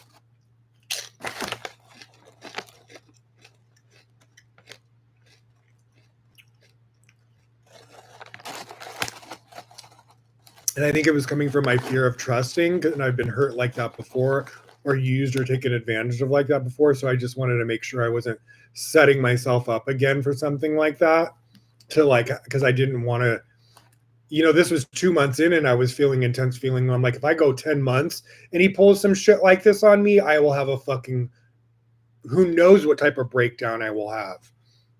So I was like, you either like get clarity on it now or pull out now, because you don't want to fucking do that to yourself. And you know, and it was more just for like emotional protection of like, okay, if you can't meet me here halfway, then I'm pulling out emotionally, no expectations. And then maybe 10 months when your thing is up, we can rediscuss this, but I'm not going to emotionally invest myself completely if you can't even communicate on this very basic level with me. But then when I kind of ended it, and I was not nice the way I ended it, because I was angry and I was mean about it,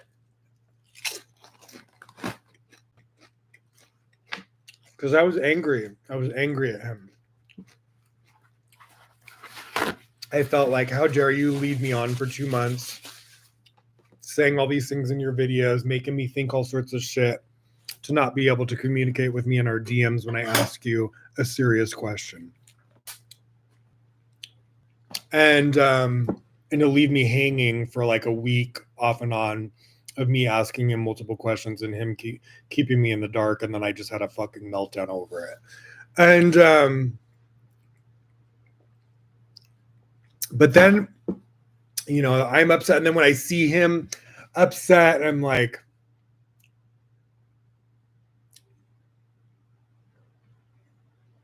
he tried to put on that bravado when I got mean, and then he was being mean and saying stuff he didn't mean, and I was like, I don't believe you're saying shit that you don't mean, and then I apologized and kind of like was raw again and was like, look, this is why I'm like this, and I'm sorry, and blah blah blah blah blah blah, and why I reacted this way, and it's just coming from a good place, and I'm sorry that I'm having this emotional reaction on you. I'm embarrassed. I was embarrassed. I did have like this emotional reaction for a few days and like talked about it online, and I was harsh and just like, I was just like embarrassed that I had a meltdown like that, this emotional reaction publicly. And I was just like apologetic and I felt bad. And then I felt like it caused like even more of a wedge, which I didn't really want that to happen either. And I didn't have to handle it like that. And I just did. And then I took accountability. I apologized. He was receptive. But then it was like it was like this weird, stagnant, sad energy where I was like, felt sick to my stomach for like a week. I was just like emotionally felt, like a heartbroken, sick to your stomach. And then he was reacting the same way. And I was like, I'm not watching your videos anymore. Cause when he got aggressive, he really upset me. And I was like, I'm not watching his videos anymore because he said a few hurtful things. And I did it first, so I deserved it. And I was like mean, like because I was hurt, and I said kind of like harsh things, and I shouldn't have. And so it was fine. We both kind of like had our little rude moment, blame moment. But I think in a way it was good to have this between me and him because it showed our arguing style. And I even had like I expressed myself to him recently as well about this. And I was like, I told him all my fears, just like the last few days. And I was like, these are my fears that I was having. And even one of them was, when we get into an argument, I need to know that you're not going to go too far. And I will never go too far either. Like if we have like couples need to know how to argue in a healthy way and to never take things to like a physical aspect or like a detrimental aspect or like, like a devastating where you guys live to each other and then you're affecting each other financially. There's just certain things you just don't do to someone you fucking love. And you can argue and still argue in a healthy sort of way. You know what I mean? So I think all couples go through arguments. And it's when you really love each other, it's emotional. And so I think we learned a lot from this situation. And I was like, we can either take this and let it teach us and bring us closer, or we can take it and let us push us apart.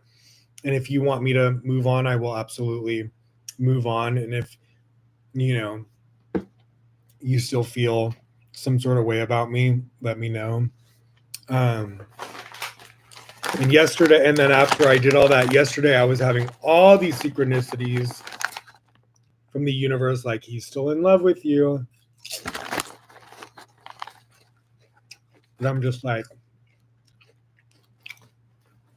we'll see how it goes.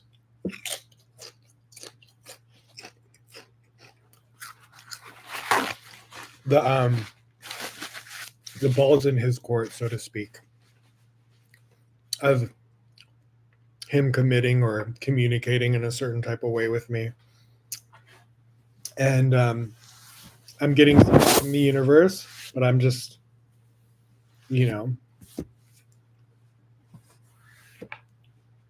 I take signs with a grain of salt until it's like manifesting. Of course, if it's my way, yes, it will be. With certainty, he will express himself and he will commit to me and we will be soulmates. And I do love him unconditionally. And, but, we have to be each other's priority, and we have to fucking show up for each other and like be able to communicate. And so that's just like, couples 101, honey. You know what I mean? It's like so yeah, we'll see how things go. But it was weird. Like it was so weird for that random person to like mess after I was already having all these weird synchronicities all throughout the day, and I was like, I kept having these like things where I'd go across on the internet, and like a lot of different spiritual practitioners would be saying certain things at certain moments, and it felt like it was like a message from the universe about him, letting me know that like there's been some sort of shift in him, and he does feel this way about you, and he's learned a major lesson, and he's taking a turn for the positive, and so we'll see if that is the case. I just don't want to read into things that are, you know, may or may not be true. And so,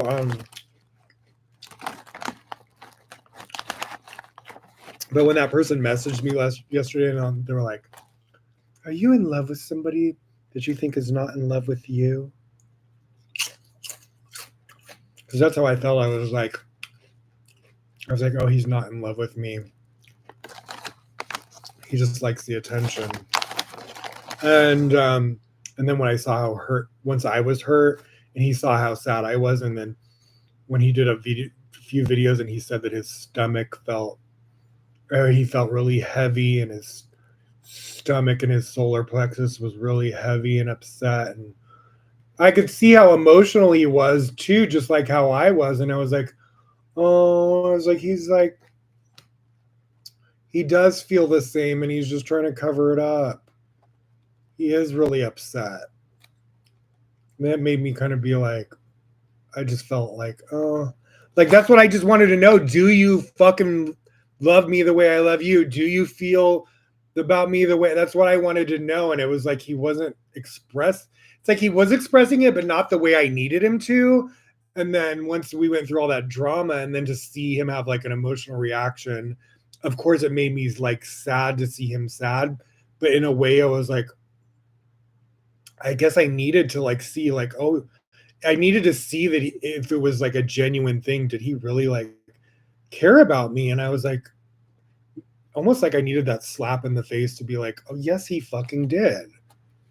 You're not crazy. You weren't just like making all this up for fucking 2 months in your head. It was like this, but it was just he's having issues with, he's having his own trust issues, and or issues in his life, or issues with his sexuality, or issues, with commitment. And so it was like a lot of all these dynamics that I couldn't fully like understand. This is why I usually don't date anyone like out of state, long distance. And but we had something like special, like really special synchronicities. And he was like a rare person. Like it takes me a long ass time to even get interested in someone. I don't just like your average Joe at the fucking gay bar, okay? I like quality men. They got to be spiritual. I have to be physically attracted. So it has to have that combination of like, I'm attracted to them. They're spiritual. I think they're a good person. It's mutual. It's not something I come by that often. So when I do, that's why I really kind of like try to inquire and figure it out, or make it work if I think it's going that direction, or I don't give up easily, because it's not something you come by that often, so you don't want to fuck it up.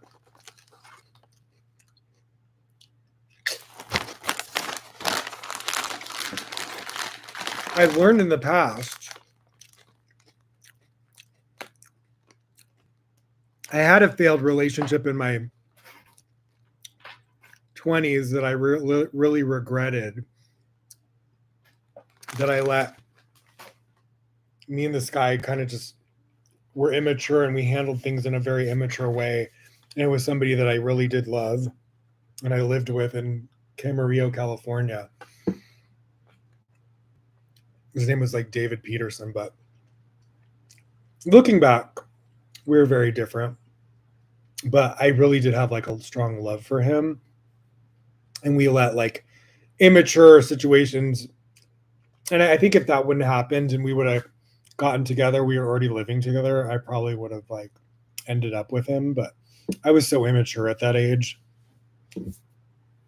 We both sabotaged the situation. We're both accountable for that. I mean, I think he was a little bit more at fault, but that's just my opinion.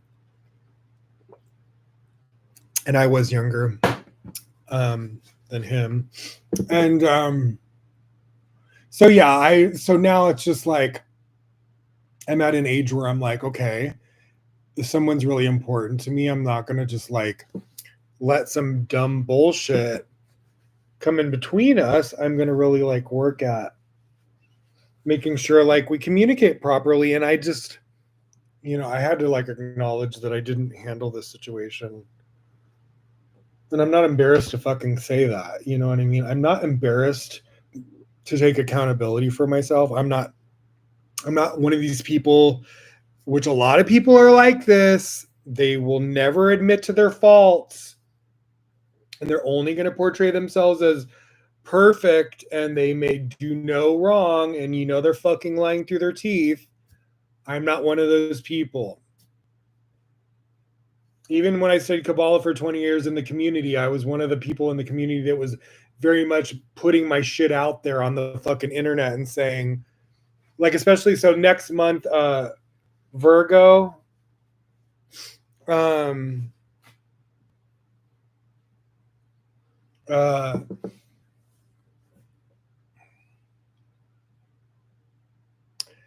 Virgo is like, Kabbalistically is around the time of Rosh Hashanah. So that whole month, Kabbalistically, you look at where you have hurt other people and you cleanse those things and you try to make amends for them. Cosmically, because Rosh Hashanah is Judgment Day, so you want to clear up any bad energy you've created with someone. Otherwise, when Rosh Hashanah hits, you're going to have some sort of judgment because of it. So that month, a lot of times, Kabbalistically, I would have dreams that month of, it's called Elul. Virgo is called Elul in Hebrew. And it's the month of Teshuvah, which means correction in Hebrew as well. So that month I would have dreams. So say that year when I was studying Kabbalah, maybe there was like 3 people that year in the community that I had either butted heads with, or we had an argument, disagreement, or we stopped talking. That month of Elul and Virgo, I would have literal dreams of them. And I knew it was the light showing me, okay, you got to clean up this energy with this person. So apologize, take accountability, reach out to them, meditate on it, whatever you need to do. Like if they're not going to be receptive physically, then meditate on forgiveness or whatever. And but if you can, it's better if you reach out to them, text them, whatever, phone call, in person, it doesn't matter. And apologize, take accountability, just get right, like J-Lo says, get right with them. And look, I got these little coconut bites. I haven't like had any snacks in like 2 weeks. But I got like really healthy ones. I just got a few. These little coconut bites, and then they come in little plastic things too. They're like really good. And carb free.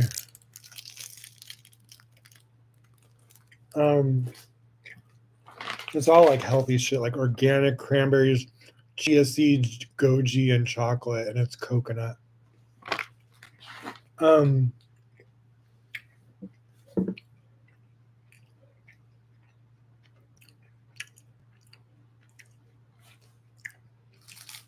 So I'm happy I kind of like during Lionsgate in the new moon of Aquarius or full moon of Aquarius, it felt good to just like pull myself up by my fucking, what do they call it, bootstraps.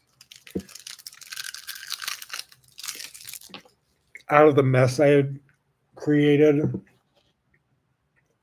or co-created.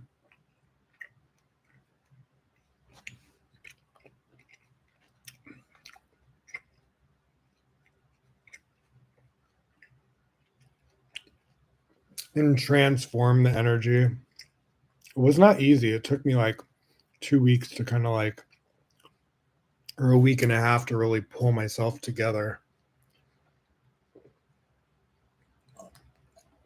But sometimes you just have to take, sometimes that's the easiest way out of that shit is to fucking take accountability.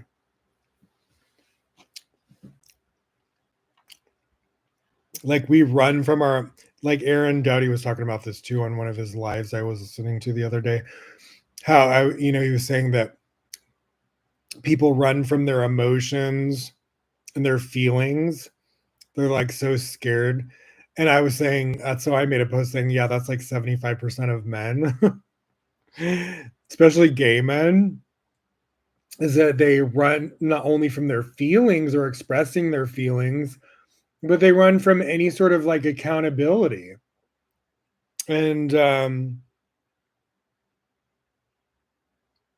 avoidant, you know. And that was what I was like dealing with my guy, and I was just like, all right, he's younger, he's probably hasn't conquered these emotions, obviously. Give him some grace. Anyways, so let's move on.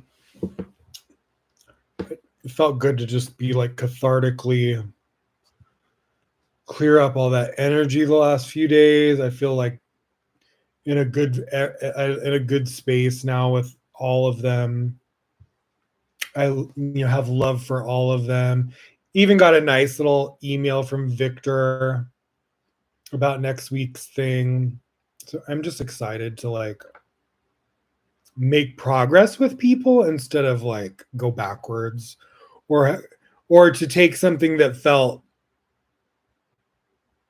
was ending and bring it to like a fresh beginning, which was what was like intent. It was never intended to be like end. It was only our egos that allowed it to do that sort of like thing. And the fact that I'm able to like recognize that, take accountability, and then go past my ego and reach out to them and let them know, like, look, I'm sorry, or try to engage again with them and see if they'll, forgive me and want to reconnect with me. So, where are my freaking toothpicks? All right. Anyways, so what do you want to talk about next? What are we at? 2 hours?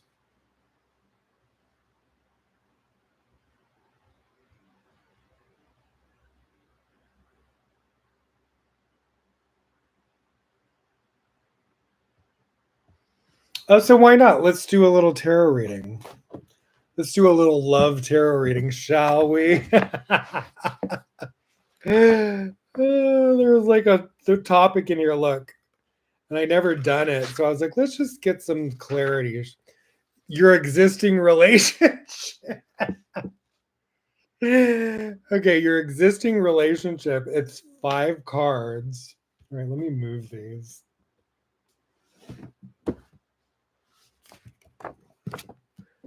Shall we see what the cards have to say?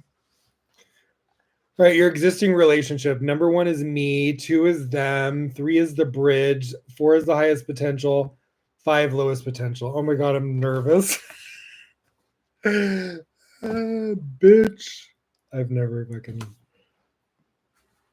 done a tarot reading about my love life. But why not? I don't like just taking advice from random people. It's like I'd rather just ask Spirit directly. But I had that strange dream about him last night, and I was like, Spirit, I don't really get what you're trying to show me.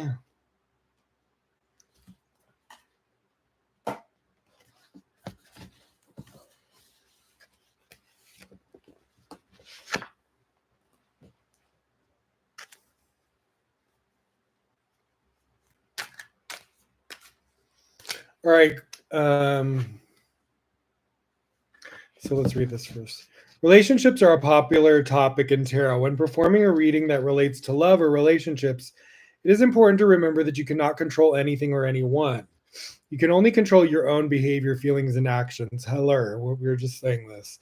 This spread focuses on the energy that surrounds your current relationship and offers insight into and clarity on areas that can be strengthened or released dependent on the unique circumstances of your situation. This spread can be used for romantic partnerships as well as friendships, family dynamics, and business relationships. First, look at the cards that represent you and your partner. What energy exists between the two of you? Does it feel complementary or contradictory? What intuitive messages come up right away? Record them in your journal.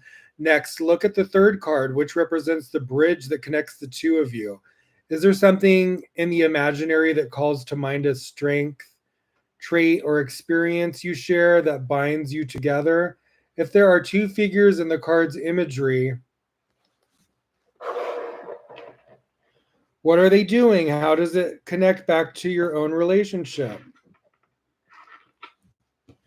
Finally, card 4 and 5 deals with the light and the shadow aspects of the relationship, respectively. This is where work must be done for the relationship to grow and thrive. The fourth card shows you what's strongest right now. How does the symbolism in this card reflect an aspect of your relationship that works well or feels solid? The fifth card illuminates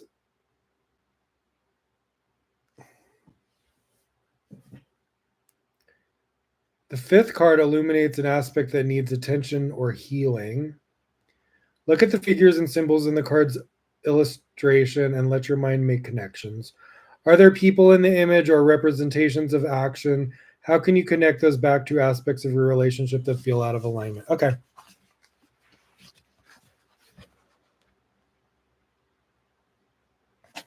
All right, so let me shuffle and lay this out properly.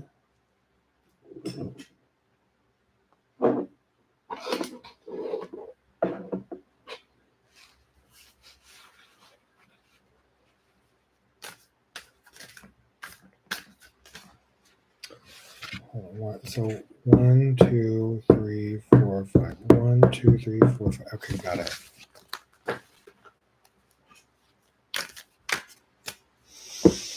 Dear Spirit, show me about my love. What's going on with us, with him?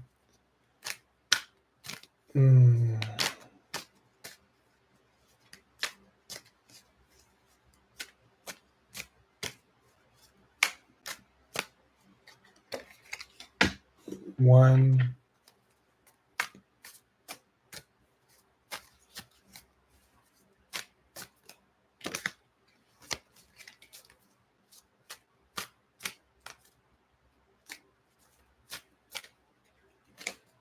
Two.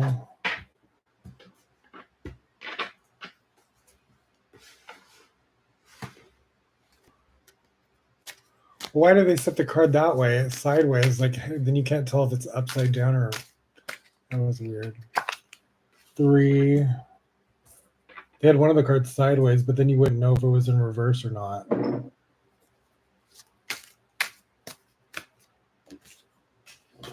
4. 5. Okay.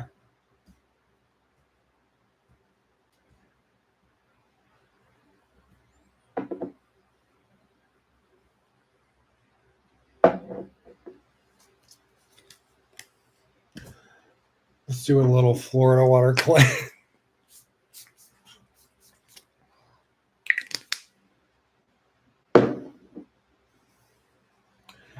Do a little Sage of the Quartz. I haven't flipped the cards over yet, so everything is still in a state of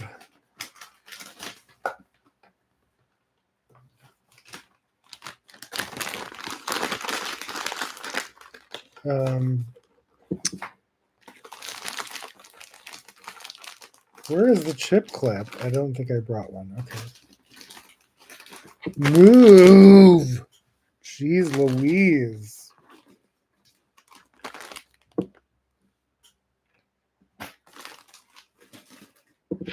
Okay. Here's my lighter. In a state of... They could be anything.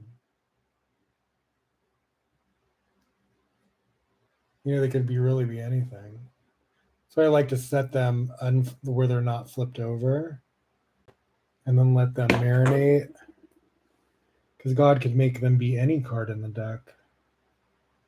Instead of like it immediately like checking. All right, let's cleanse the energy. Oh, yeah.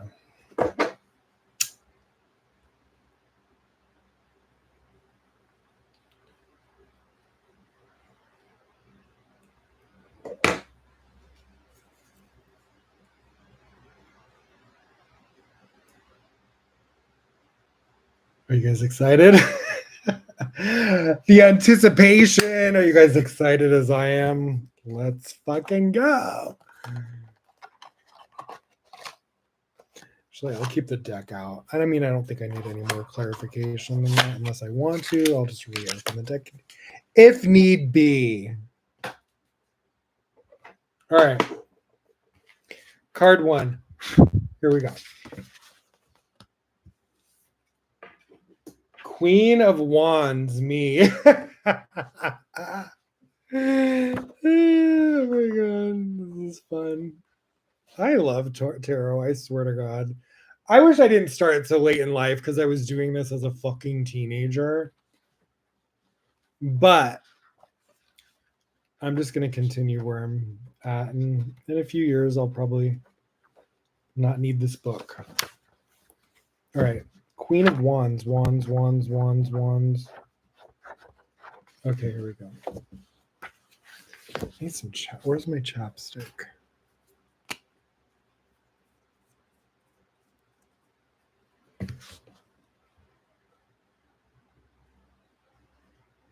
Oh, that's weird. It looks like she's... Yeah, it's weird. Her wand looks like a sunflower.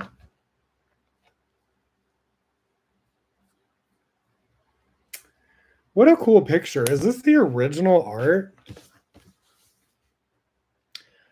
Oh, so she's holding a wand and then she's holding a sunflower. What an interesting card. Has a black cat. Has 2 like lion statues next to her. And then look above, 2 lions with a rose. You know, it's funny too, because me and him are both Year of the Snake. And so he has green eyes. So I bought this snake because I was doing that Kundalini theme with the angel from that photo. And so came across these snakes when I was shopping for last week's episode. So the green one was because he has green eyes, and then I got the blue one to represent mine because we're both Year of the Snake. And you know, that picture when I was first just starting the curation of that episode was the angel with a microphone with like the 2 snakes. And I happened, when I went to my store for my little knickknacks for the episode, I came across these 2 snakes, and I'm like, there's like just a couple of these snakes. And I was like, oh yeah, I gotta get these. And I was like, how cute that one's green, he has green eyes and I have brown. But it's funny too, because there's like 2 lions with like a... Let me show the card. It looks like holding, oh yeah, like a sunflower. Is that lions? What is that? Yeah, it looks like lions. And then all of this is kind of like going on through the Lion's Gate. And then, you know, my mother's name's Rose. My grandmother's name's Rose. I'm holding a bouquet of roses on my album Revelation. So I have a lot of connections with Rose.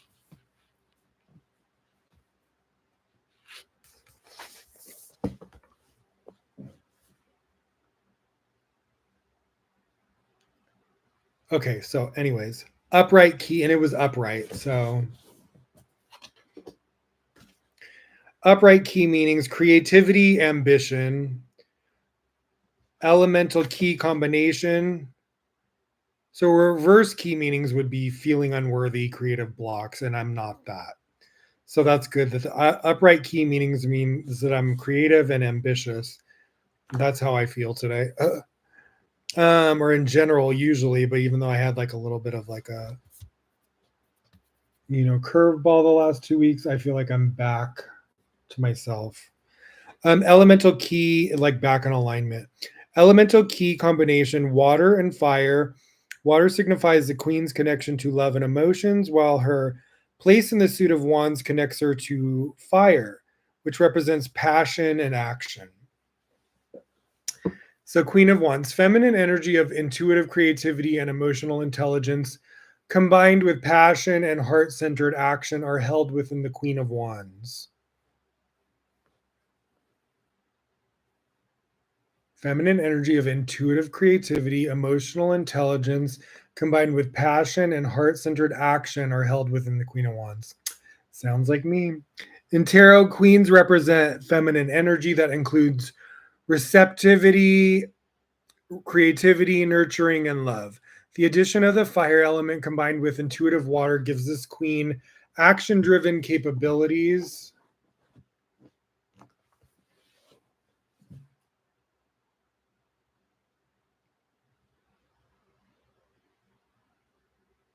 I lost my spot, sorry. Action driven capabilities for giving as well as receiving. Oh, yeah. Hilarious. Some iced coffee.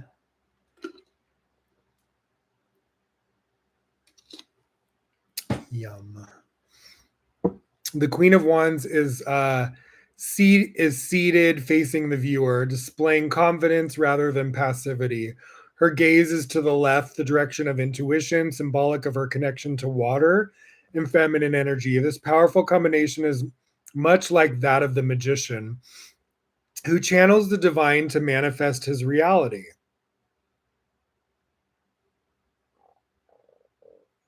And the Queen of Wands has been historically referred to as the Witch of the Tarot. For this reason. Hilarious. In this case, the term witch refers to her ability to manifest and is not connected to a specific religion, which I am not.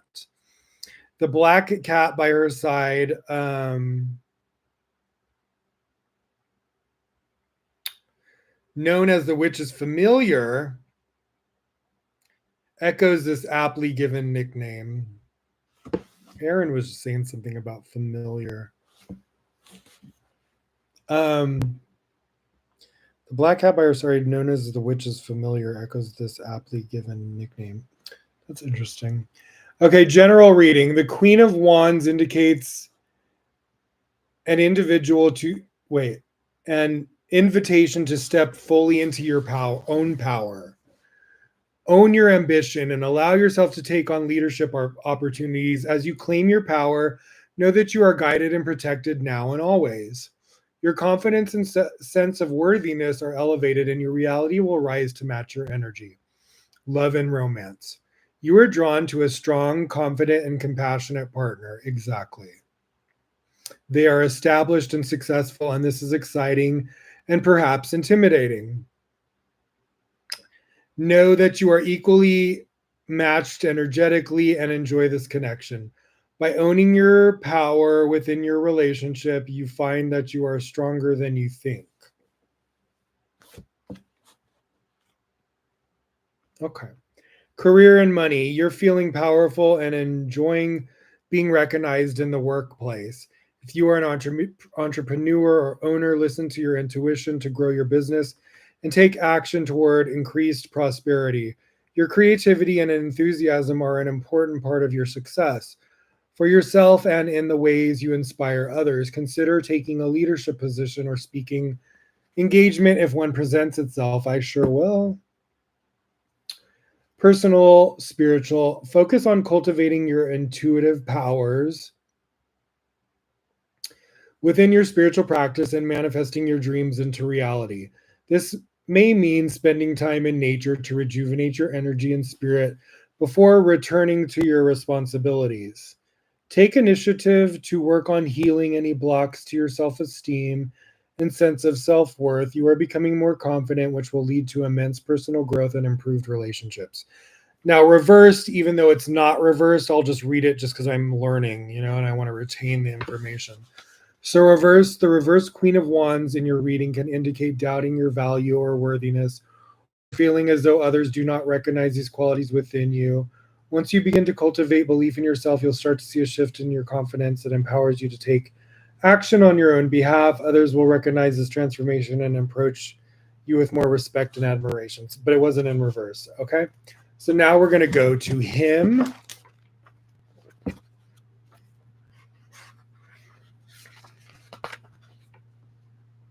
Oh, there's your existing relationship or your potential relationship. Interesting.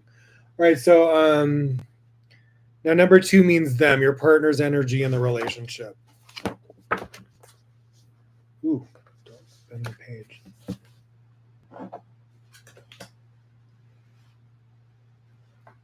Ooh, child, what is going on here?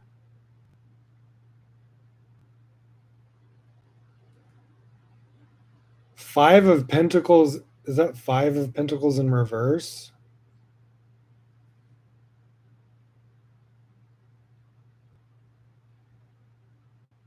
This does not look good. It's like somebody on crutches. Somebody in front and somebody in back. Like here, so it was in reverse, but look.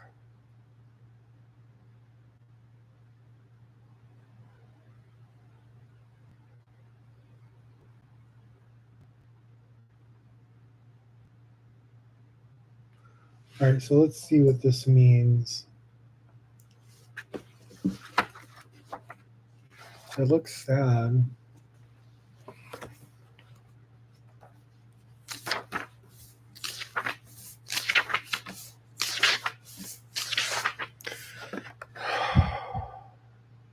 Oh, okay, that's good. Reverse means moving on from challenges, that's the energy I was like getting yesterday. Kept getting all these weird synchronicities, and they kept saying, "Oh, like your masculine is like moving on from some sort of like challenge with something that had him in like some sort of like karmic loop. He's breaking out of it." In reverse key, meaning moving on from challenges. 5 of Pentacles.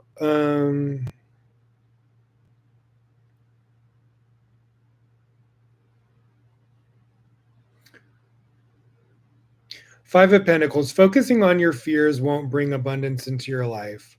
So this is about him, okay? Focusing on your fears won't bring abundance into your life. Shift your attention to feeling abundant and watch as your circumstances change before your eyes.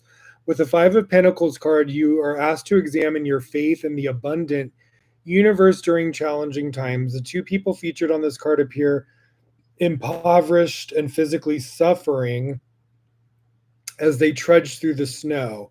They walk past a beautiful stained glass church window depicting a tree with 5 golden coins representing a warm spiritual sanctuary offering charitable care.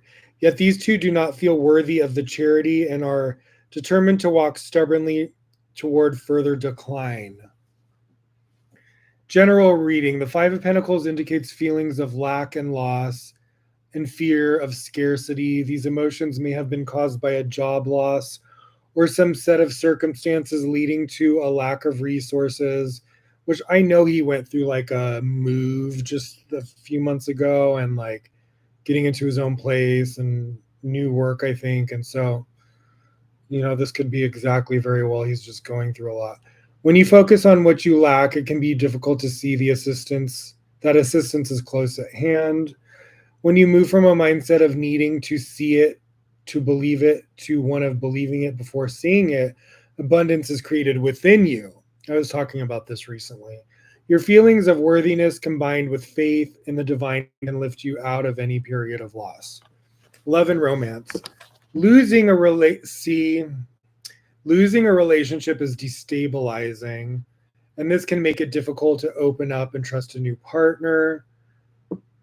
But in order to experience love in all its abundance, You must move through your worries about instability. A relationship that is on shaky ground may leave you fearful or doubting yourself, but have hope that a resolution can be reached, even if that resolution is an end to the relationship itself. So, yeah, I don't know if he was involved with someone else that he was ending with, because I got weird synchronicities about that. I had some weird dream of him sitting between two girls last night, like having lunch or something. But I also had some weird signs of them saying he was in some sort of karmic thing with. I was getting the impression that it was a girl and that it was like ending, and that he was like moving on towards me, and she was not happy that it was ending and that he feels I'm his soulmate. So that's the kind of energy I was getting. I don't like to jump to conclusions. This is just a lot of synchronicities I was getting unintentionally. It was just I was just noticing synchronicities when I would watch certain things online. And this is, I sometimes I just intuitively get shit. And so that's stuff that I kept kind of, and so it was interesting last night to get that weird dream. But it just seemed innocent in the dream. It was just like he was having lunch and there was like these twins, one girl on one side, one girl on the other. But it just seemed innocent, like it was like at work or they were having lunch. It didn't. So I don't know if he's just like was in some, and I know like last year he had a girlfriend. So it could very well be that girl and they're ending. And then he was having these rocky moments with me because he was maybe ending something with her and she's not. Who knows? I don't fucking know. I really don't fucking know. I'm just kind of like grasping at straws because he hasn't made things fully clear to me. So I really don't know completely what he's going through. Career, money, you are grappling with fears. So this is towards him still. Career, money, you are grappling with fears around losing a job or general financial instability.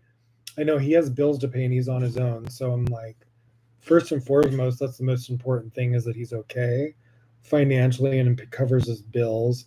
This card may represent an actual job loss or something less concrete.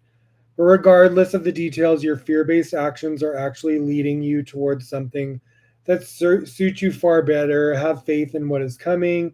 Even if you feel uncomfortable in this moment, you will have what you need. Personal, spiritual. Shift your focus from the material world toward the spiritual world in order to handle fears about stability and resources. Creative solutions will appear when you ask for divine guidance. Health concerns may be looming in your life right now, but focus your mind on healing instead of suffering. Okay, then reversed. So this card is reversed. So this is an indicatory. Is that a word? Indicate. So this should be relevant. The reversed Five of Pentacles in your reading can indicate that you are moving away from the financial challenges you've experienced, but have lingering fears about falling back into hardship. Focusing on your spiritual practice or simply choosing to have faith that your situation is changing will give you the boost you need to release feelings of lack and loss. So hang in there. I definitely don't want to be an emotional distraction when you're having challenges with finances. And I'm going through the same financial challenges. Not exactly the same, but because, he's on his own paying his bills and, I have bills, but not like on that level.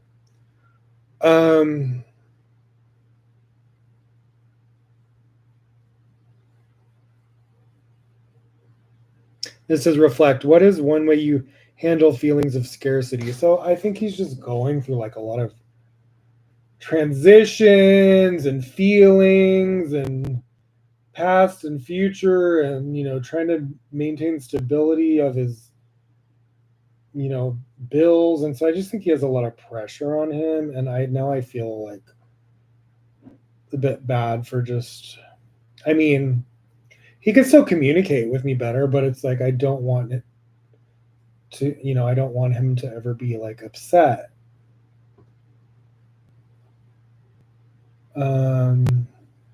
Or anything emotional between us to like make it heavy for him at work. You know what I mean? Because at the end of the day, you got to pay your bills and show up and be like present for work. And that's the most important thing to me, is that he is okay. All right, so let's go to card 3, the bridge. What connects the two of you for better or worse? King of Wands in reverse.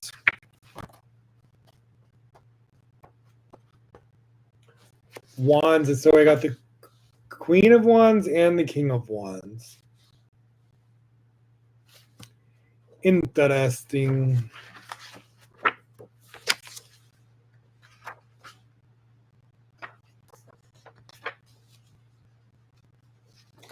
King of Wands in reverse.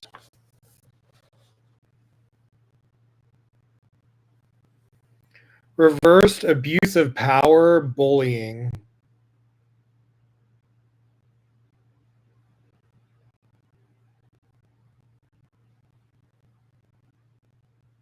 Upright key meaning power and authority. Elemental key combination fire and fire. The fire signifies the king's connection to passion, action, and leadership, while his place in the suit of wands connects him to fire, offering a double dose of passion, passionate leadership, and action. Like, I'm going to be real with you. Like, I was mad at him for not communicating, and then ended it and called him out on it. And then when he made a video after that, he got verbally abusive with me and aggressive and threatening. And that's added to, I'm going to just be straight up raw right now. And he knows he did it, and I called him out, and I was pissed. And I was like, you know what? I was like, I will never speak to you like that. Or I was like, you know better to like go that low with me. And I was like, I would never stoop to that level. You know, and I have every right to be emotionally upset for you going on and on like this for me with me for 2 months. And then when I need you to communicate, for you to be avoidant like this is hurtful. And so, you know, I felt absolutely justified in my emotional reaction. And then he did go very low, and he said threatening things, very threatening things, which scared me and made me really broke my heart and made me not even want to trust him again. And that's where I was like, it's done, it's over with. Because to me, he went too far with things he said in his videos. I was really sick over it. And that was kind of the thing that pushed me to like a level of feeling like sick, like abuse of power. It felt bullying, like he was really just trying to like intimidate me. And I feel like because I was like, you know, called him out on like leading me on, that was like his reaction was to be like annihilate me emotionally. And it was like really like I didn't expect that. And then it wasn't like I still didn't love him at that point. I was just like, and then, you know, I kind of scolded him and he just didn't say anything. I was like, I messaged him and I was just like, I would never threaten you or speak to you like this, or and you know, then I told him like a while after that, once we had kind of gotten out of that energy, and like then after that he was really sad because I think he realized he reacted to it like extreme. But I think that's, he's young and he's just, that's the type of energy when he's like, you know, when he's kind of like overwhelmed and somebody is like being like aggressive energy with him, it triggered, he has that side to himself, which scared me a little bit. But I had, like, I let him know, I was like, I need to know, like, if we ever are in an argument, it's not going to go too far. Because I've been in a relationship where somebody like physically assaulted me before when they were drinking, and I will never like want to be in a situation or around somebody who doesn't have self-control like that. So it was like, that was like another like red flag, even though it was just like via like, you know, the internet. It wasn't like it was in person. It was still, some of the things that came out of his mouth directed at me were extremely hurtful. I was like shocked by some of the things he said. And I felt like it was like really mean and like kind of like cruel. And that's where I was really hurt. And I was like, you know what? He doesn't love me like I did him for him to be able to say that. I just and then I was maybe like maybe I just hurt him by exposing him to the point where that was like his I don't know. That was his just like sort of like maybe it was threatening to him because he has like a following, a big following, and like maybe me publicly like talking about it on like my Instagram or whatnot was like maybe it was like triggering for him in a way that even though we were doing that initially when it was romantic, it was fine. But when it got to where I was expressing my unhappiness with the situation, he was very defensive. And so it is what it is. I forgive him. I still love him. I think it was a good lesson for us and for him especially. And I made it clear to him. I was like, you never have to. I wanted him to know, like, you never have to go go to that low level. I'm never gonna like take you to that low level. And maybe people in his past have taken him to that low level, and he's had to like fight for his life. He has been through shit. So I feel like he has that sort. And I was like that when I was younger too. Like I had to temper that side of myself. I had that fucking fighter, reactive. You pin me in a corner, I will fucking box. You know what I mean? Like I've been in physical altercations or had, people put me in a fucking position where I felt completely threatened. And so, I gave him grace with that. And it was kind of good because I think you need to like develop your like, they talk about this in Kabbalah. It's called developing your couple's fighting style to where you're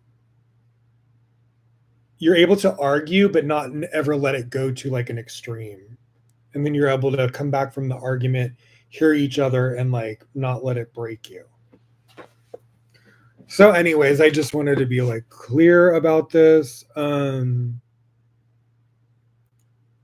that was the worst part of the whole thing was that when he said a few things in his video that I felt were like low blows, and I was like, how dare you?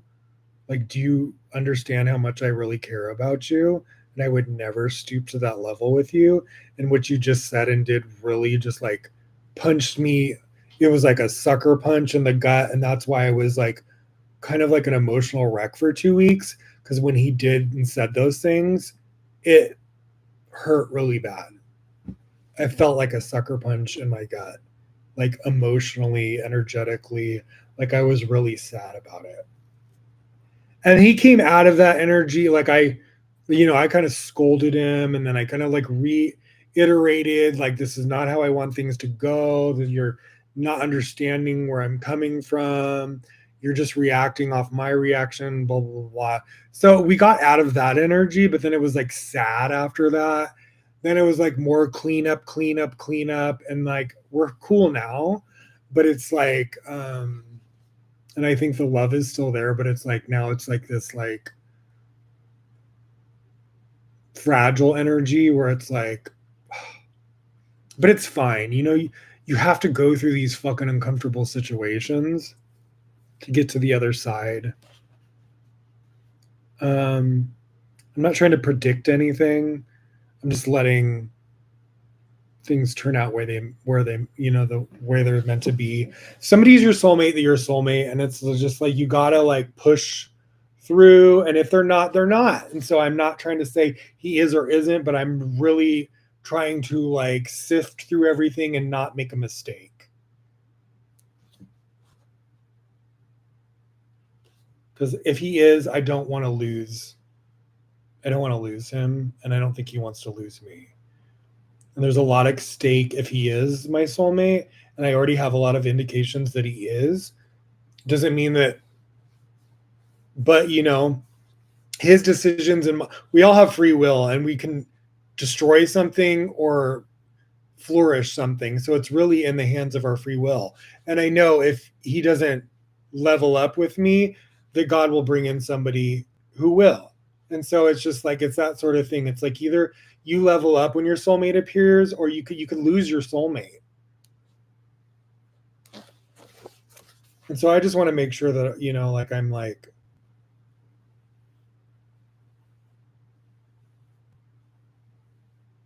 and I take accountability for like, the way I handled shit and triggering him to like feel so defensive that he like reacted that way too. So because even though he didn't communicate, I think I damn it.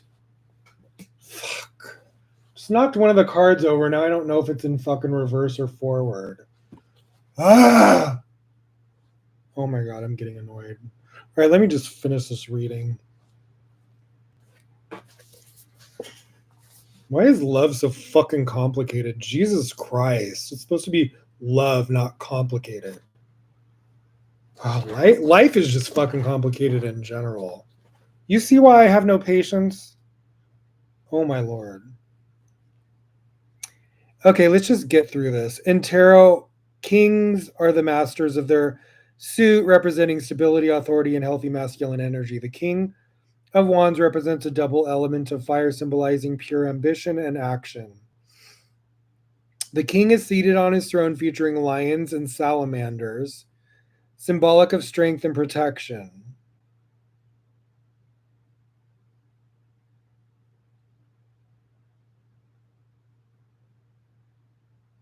Lions again, and salamanders, symbolic of strength and protection.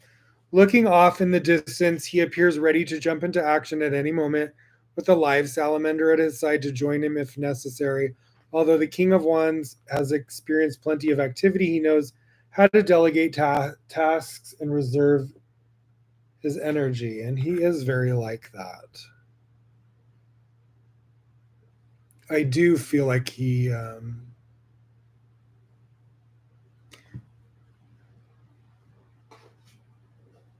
has like very masculine energy.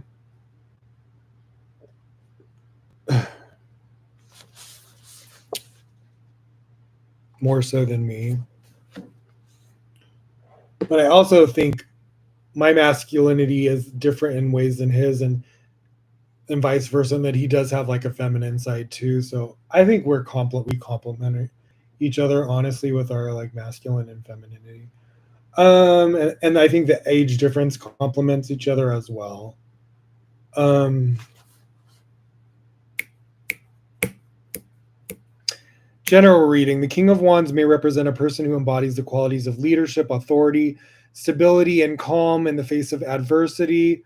Or this card may be asking that you step into an authoritative role in some area of your life by relying on your instincts with maturity and confidence. You can take decisive action with enthusiasm. Notice how you react around others who display these characteristics.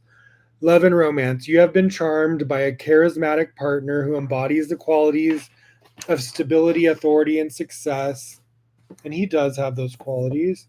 The two of you may be destined for a mature relationship based on loyalty, taking action, and stability. Yes, there is strong passion and desire between you and your partner. Yes, there is. But beware of egos clashing.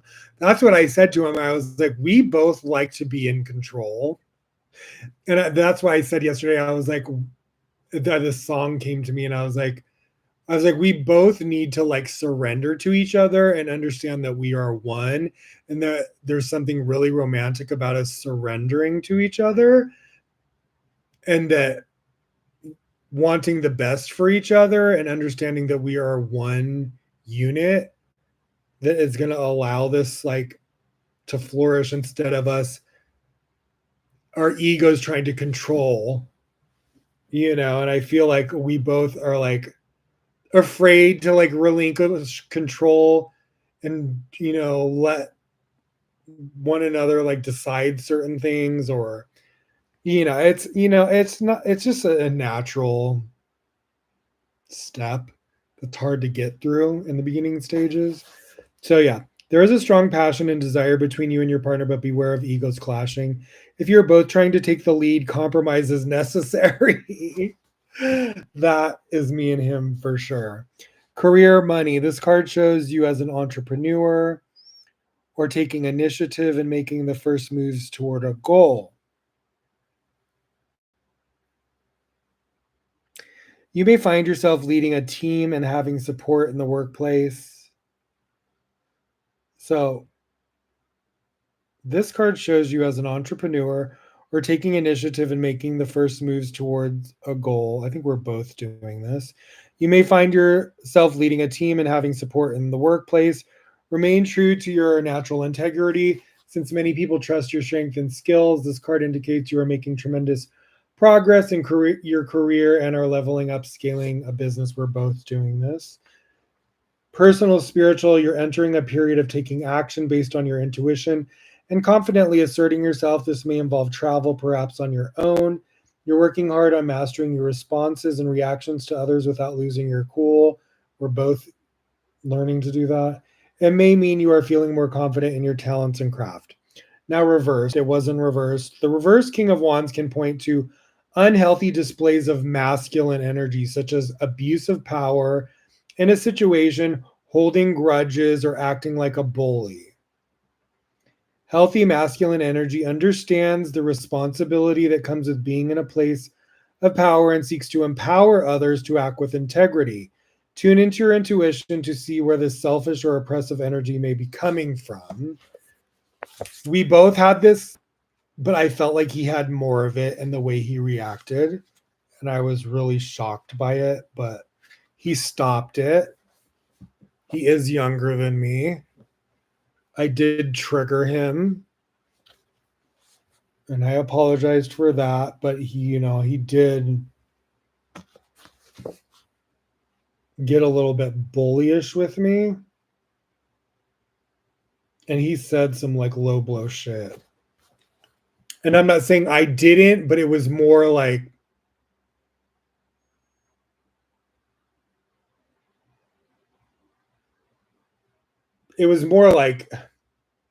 reacting to what was really going on, which was like honestly like disrespectful. And and I did get hurt, but I did not go to the level that some of the things he fucking said. I forgive him about it.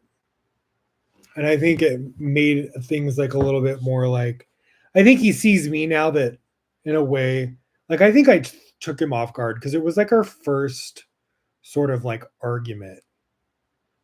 And I think I went a little too harsh. And I think I really just like exposed him in a way that was like really vulnerable. And I think that's why I had such like a negative reaction from him. And I feel bad for that. And I'm like forgiving and I'm and understanding that he's at that age and he's things that are I'm more mature about, he's not. And I have to, as a gay male, like I have to understand emotions and feelings and things he's going through at the age he's at that he may not have like gone through yet. And so it's new to him. And he may have like a little bit more of like struggle with communication or facing sides of himself or expressing himself or whatever. So I take accountability for, I don't think he intentionally tried to like hurt me with his lack of communication, but I let him know it did hurt me. And this is why I reacted, but I did react too dramatically and I'm sorry. And I understand why he, reacted to such like a low blow level because I think he was just kind of like taken aback from me going from like shifting from like all this love energy to suddenly like furious at him. So whatever. It's like breathe in, let's release the negativity, the mistakes, the learning lessons. We're all not perfect. We're all one. Let's forgive. God, my chest feels like so fucking firm. Like,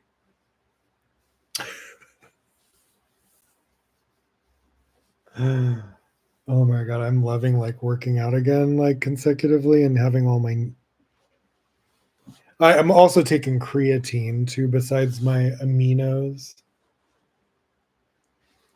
I've lost a ton of weight in the last few weeks. I have completely cut out carbs, been barely snacking, drinking tons of water, exercising really well, having small portions. I got my stomach back. I'm just like, I haven't felt like this attractive in a while. So I'm like back in business, bitches, feeling all toned and firm and plumped, like plump titties.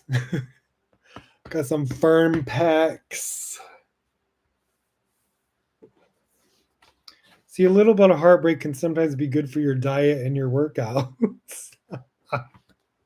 I did. I actually started dieting like through the breakup, which is funny that I was able.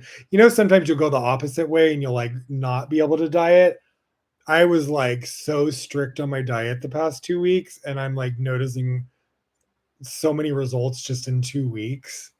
Like, what a difference when you really just like clean up your diet completely and get a lot of rest, drink lots of fluids, work out regularly. Okay, anyways. Reflect. What in your life requires action and attention? Okay, anywho. Now I fucked up the fourth card. This pisses me off. No, the fifth card. How weird is that? That's the fifth card, which is the highest potential. It fell. So if it was in reverse, I don't know if it's still in reverse or not in reverse. But maybe something changed in the moment. Who knows? Stranger things have happened. Ace of now 4 is the highest potential, and then 5 is lowest potential. So 4 highest potential is Ace of Swords in reverse.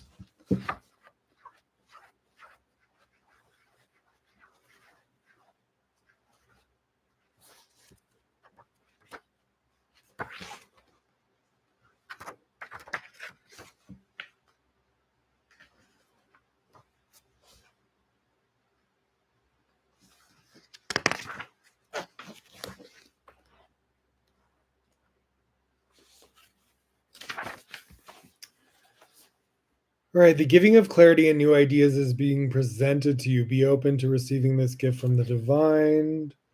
Reverse means confusion and indecision. That's the highest potential, is confusion and indecision.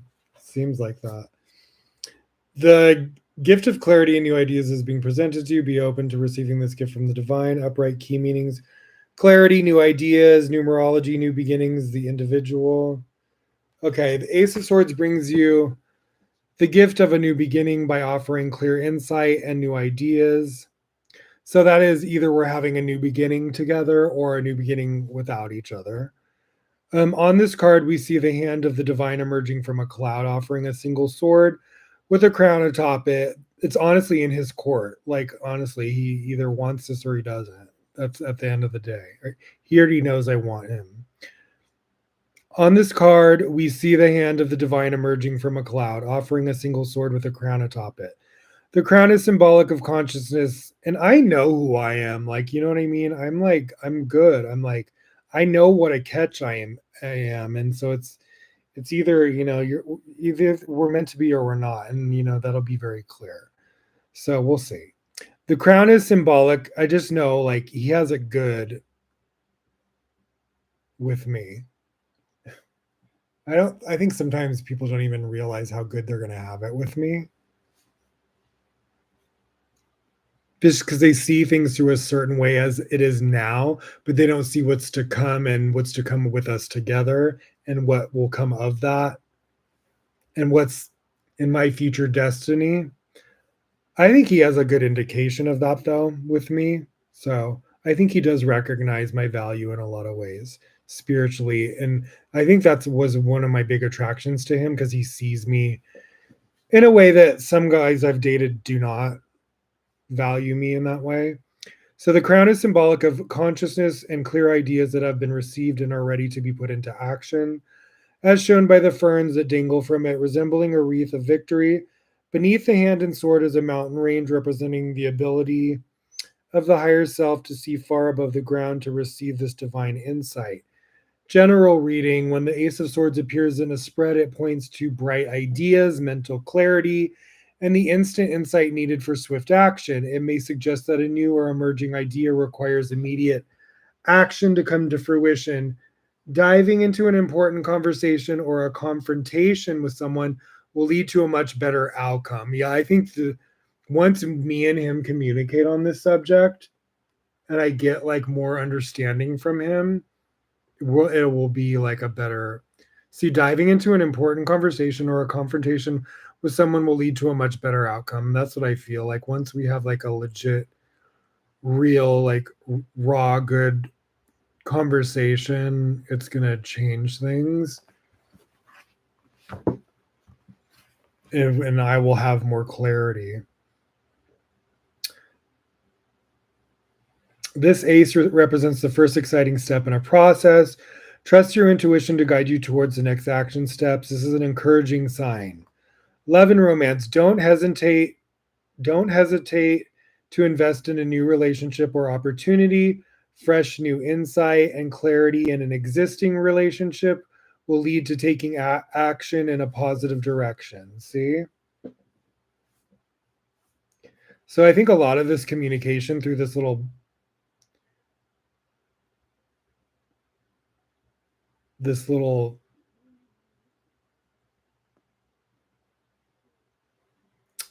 little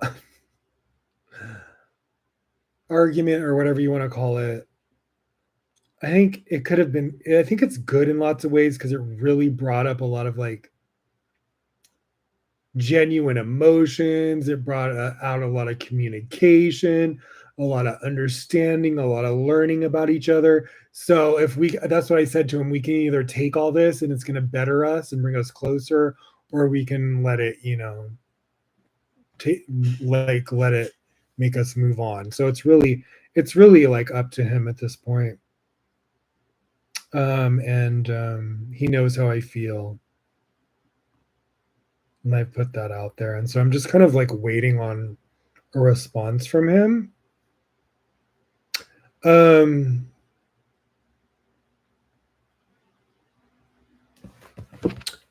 so yeah, fresh new insight and clarity into an existing relationship will lead to taking action in a positive direction. This card may also signify improved communication.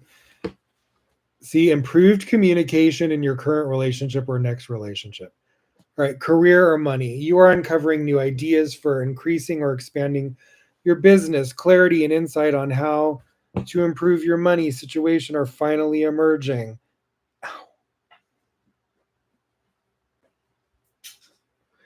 This is the time of new beginnings in your career.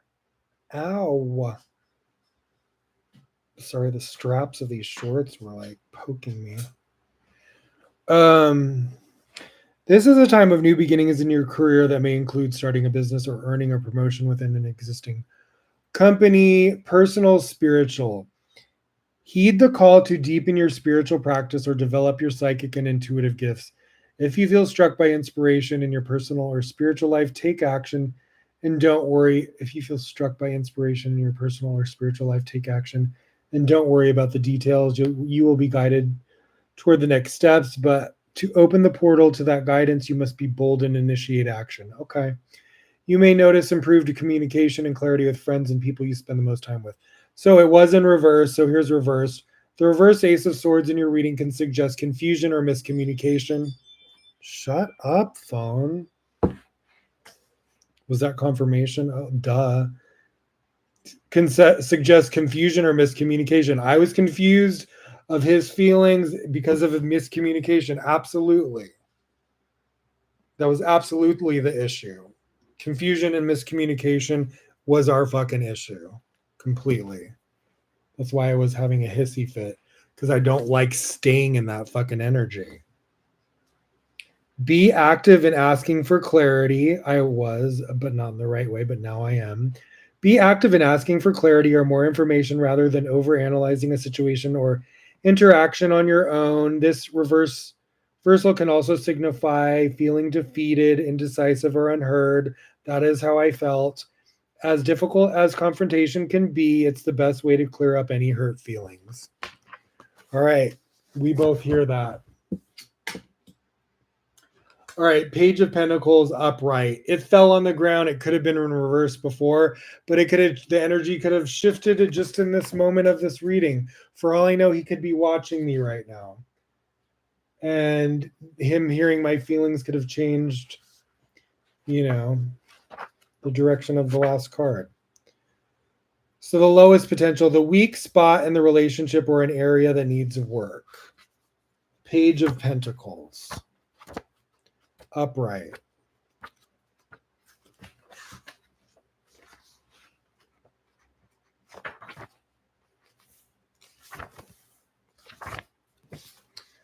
Okay.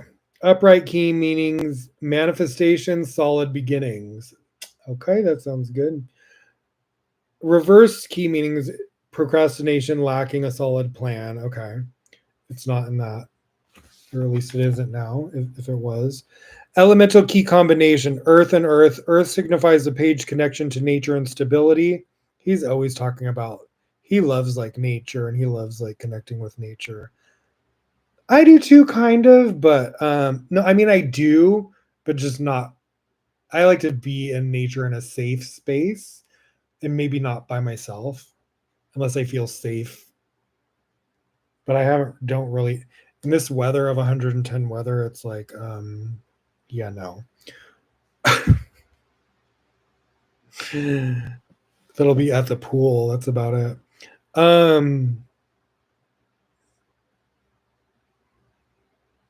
But no, I do love nature. Like I really do. I used to go to the mountains all the time. I used to go camping with my family growing up on the lake and all sorts of stuff. So I do like naturey things. I like going for walks and all that. All right. So blah blah blah blah. So Earth signifies the page's connection to nature and stability, and his place in the suit of Pentacles also connects him to Earth. So this page offers a double dose of practicality and grounded effort. The messenger of prosperity brings news of stability. Stay grounded and enthusiastic in your approach. That's how we both naturally are, that energy. We're both spiritually like enthusiastic. He gives great advice. That's what was like so weird, because it was like this little tiff between us really brought out our ugly egos, because naturally we are so loving and supportive. Like he's even very protective over me. That's why I was just really distraught over this, because we for 2 months had such loving like energy.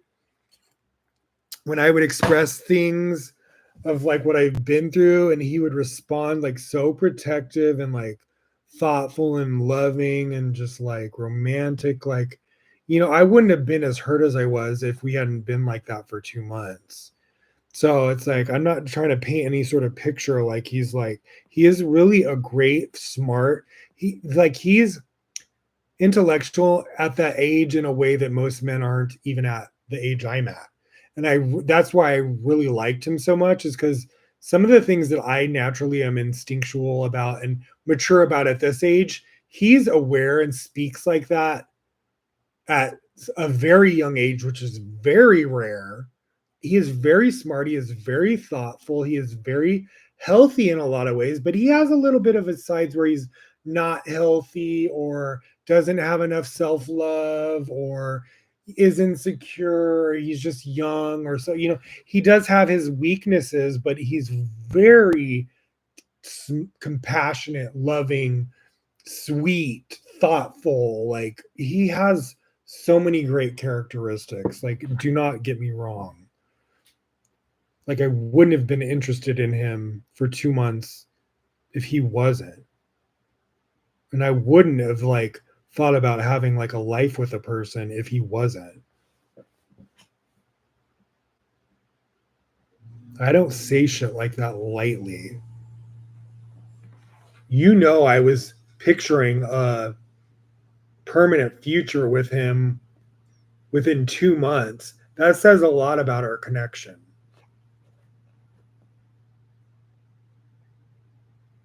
Like, to me, he was like one of a kind. Okay, and still is. As one of the messengers of the tarot, the Page of Pentacles brings youthful energy and may represent a child or younger person in your life, and he does have that, like, youthful energy, or a message from your own inner child urging you to plant seeds of forthcoming prosperity. Prosperity for both of us is what's really going to enhance our relationship. Standing, because it's going to give us more freedom and like bring us closer together to make things work for like a life together. So I think that's another reason we were a little bit both stressed out, is because we're both in that process of like trying to develop our own like financial like freedom and abundance. Standing in a beautiful field, this page proudly gazes at the pentacle in his hands. His green tunic and natural surroundings reference his connection to the earth, while his eyes are fixed on his pentacle, showing he has a vision and is focused on achieving his goals. And he's very like focused and driven like that, as am I. So that's why no more drama between me and him. I don't care if we end up being just friends or we end up being together. One thing that's not going to happen is no more fucking drama between us. So he'll either communicate and meet me there, or not. And we will decide accordingly. And we will just do it peacefully either way. General reading, I told him that. I was like, at the end of the day, I was like, I love you unconditionally, whether we are just friends or not. And I don't ever want us to fucking go to where we just did.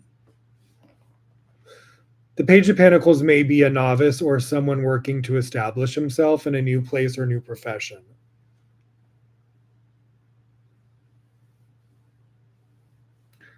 This card may represent working at the beginning stages of a project or starting down a new path.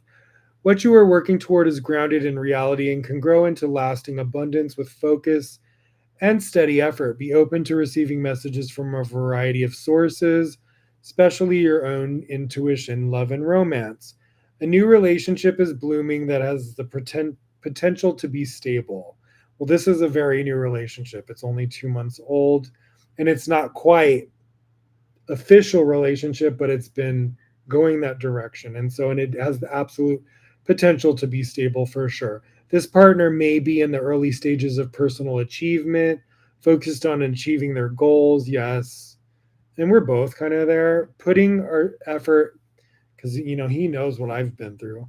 Putting my life has been like very, yeah, we'll not go there. Putting effort into building a solid foundation is a worthwhile use of your energy. And we both understand this as well. This card may be more practical than romantic, but it indicates, which is what's going to make it romantic, is me and him having financial stability, individually and together. But it indicates that your romantic life is centered on someone stable and trustworthy, or finding someone with those qualities. Absolutely. And we both recognize that we need that stability for our relationship to flourish. So I think that's kind of like a little bit of the pressure that's on both of us with that, is to like manifest our like finances and career to where we have like the financial freedom to like make things work. So we'll see where everything goes. And I'm going to keep it more personal this time, but I will let you guys know if it starts working out or not. Career, money, you are encountering prosperous new beginnings in the workplace, an investment opportunity, or a new business idea, all of which require careful planning. You may, yeah, I'm actually even doing this training next Monday with Aaron and Victor about taking this business on YouTube and Supernal David podcast to next level, or my channel. I may add stuff onto this channel that's not just the podcast, but just add more content. I may start doing short videos as well, short content, all of which require careful planning. You may be developing a new career interest, skill, or income stream. Yeah, and I'm open to other opportunities as well. So you never know what's gonna Source is gonna bring in, because Source knows all my desires and all my skills and talents, and I'm absolutely open to anything. You've been, especially if it's, if the price is right, honey, you better believe I'm going to show up and show out. You've been working with focus and are making steady progress. Take action on your ideas without rushing. Personal and spiritual, this may mean you're beginning a new creative project, health routine, or wellness practice, all of the above. Stay steadfast in your vision and know that the beginning stages can often be frustrating. True, I am like feeling that energy a little bit, but I'm pushing through it and staying focused. Listen to your intuition to guide you to the next practical steps to propel yourself forward. Reversed. The reverse page of no, so it wasn't reversed, but I'll read that. The reverse page of Pentacles can address procrastination around important goals and ask you to refocus or readjust your approach if you want to see results. This reversal may also suggest frustration around a lack of progress in reaching your goal or a desire to jump ahead to the finish line. Yeah. If you're pouring your energy into a project or effort that isn't turning out as you'd hope, it may be time to look elsewhere. Okay. But it wasn't in reverse, so. What new path are you considering embarking upon? Okay, so there's that. Now let's do a little quick.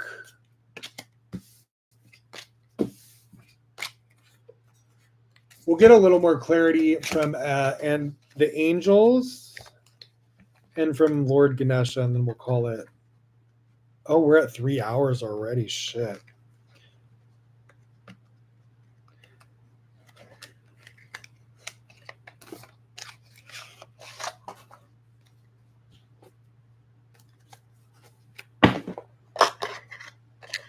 I guess that was a long reading, huh? Time flies when you're having fun. All right, I don't care. Let's go a little bit further. Let's do a little angelic light work oracle.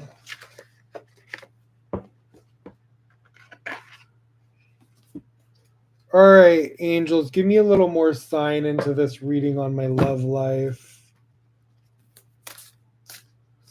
I need some angelic influence.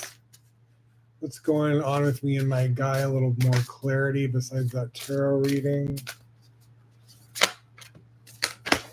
All right, thank you. Blessed with gratitude.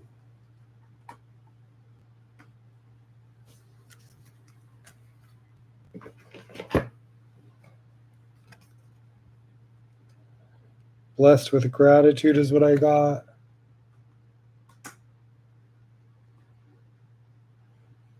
This is just going to be a love reading. So the angels will ask Ganesha just for clarity on my relationship, because I just want a little more insight right now. Support from the divine. Blessed with gratitude. That's a good. I am very grateful for him.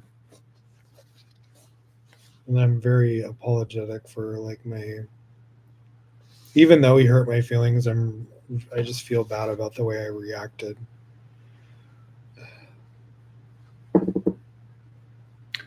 Blessed with gratitude.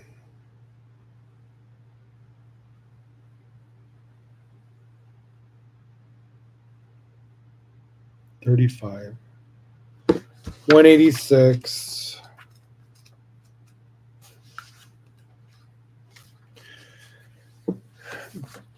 Okay.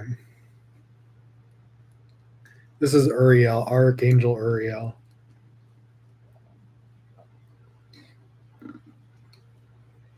All right, blessed with gratitude. Blessing your food helps purify the energies in your body. Is taking in and is particularly helpful when you are about to consume when what you are about to consume was prepared in unknown circumstances. Gratitude and compassion, especially for the suffering of any beings involved in creating the meal, open channels of grace. The indirect relationship you have with those beings can be transformed into one based on spiritual light, goodwill, and a commitment to all beings becoming happy and free. You are asked to bless your food and water and to take care with all you bring into your body, mind, and soul. When something does not feel right for you, ask Archangel Uriel how to change the situation and trust the guidance that arises in your heart. There are endless ways to increase light, peace, and spiritual presence in your life and our world. You are encouraged to do so now in ways that feel good for your heart. And that's honestly what felt good in my heart this last couple of days, was to kind of really like clean up energy with people. All right, healing, magic, and manifestation with our and with myself, just treating myself with more compassion. Healing, magic, and manifestation with Archangel Uriel. Cross the threshold into the sacred by closing your eyes, breathing deeply, and dropping into a peaceful, loving connection with your heart. When you feel connected to your heart, say aloud,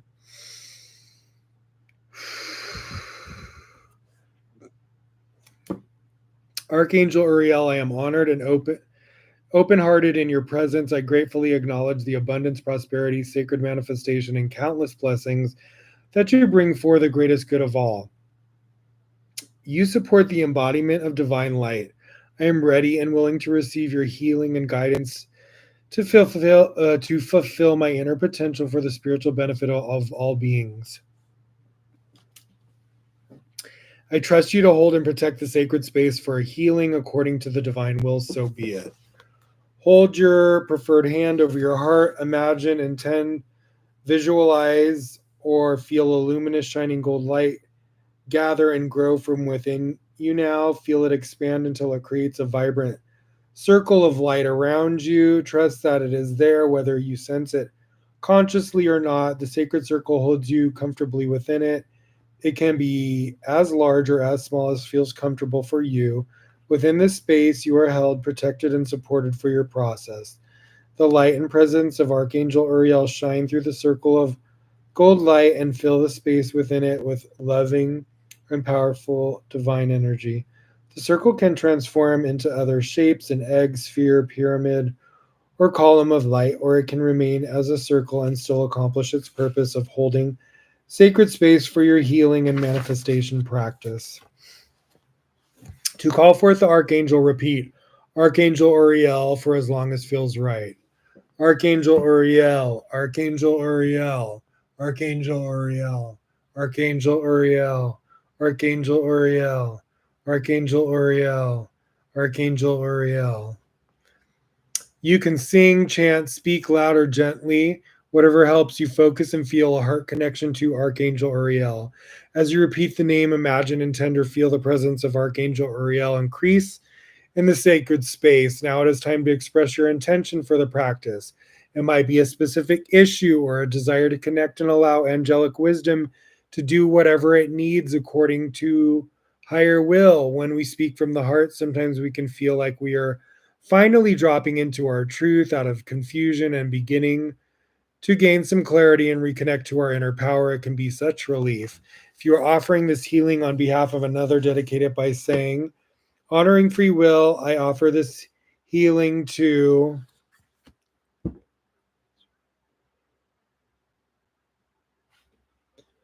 may any residual energy be sent to wherever it can do the most good. The prayer, beloved Uriel, I feel gratitude in my heart for the blessings of all I take in, from words and ideas to food and drink. I ask that you cleanse and clear all I ingest on every level of any negativity and lower vibrational energies. May the suffering of any being involved in this process be alleviated through endless divine compassion and love. May all beings be blessed with your healing light and comforting love. May this gift now bring health to the body, mind, and soul. May my enjoyment and pleasure of this gift be shared with all who are involved in its creation. May all beings be happy and free. Touch your hands to your heart, then hold them over your food or drink, or at your heart whilst you visualize what it is that you are seeking to bless. See, sense, feel, or intend that the angelic blessing flows through your hands and into the food or other object. Have a moment of gratitude in your heart as you do this. Trust in the power of love to bring blessings beyond the apparent limitations of time and space. Now it is time to ground and dedicate the practice, focusing on the flow of your breath and the weight of your body, and where it connects with the chair or floor can be a good way to ground. Conscious movements of the hands and feet are drawing your awareness to the air's temperature on your skin can also be grounding. These things help bring your attention back into the here and now. Dedicate your work by saying,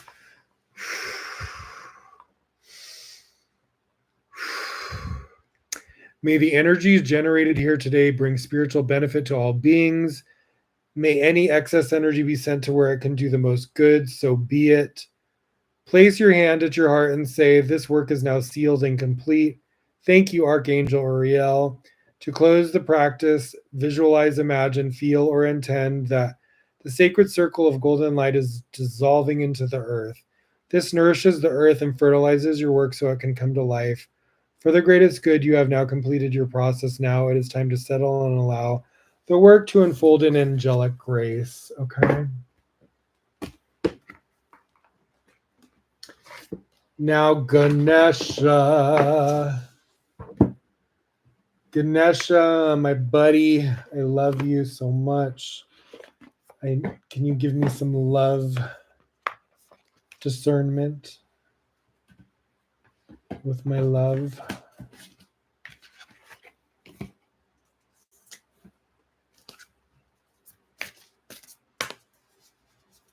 I really have so much like love for like my connection with Ganesha. It's like really on like another level. Like the synchronicities over the week was just like even brought me like closer to him. Courage.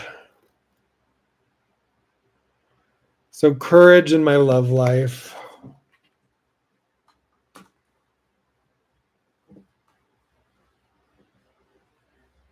I think we both need some courage.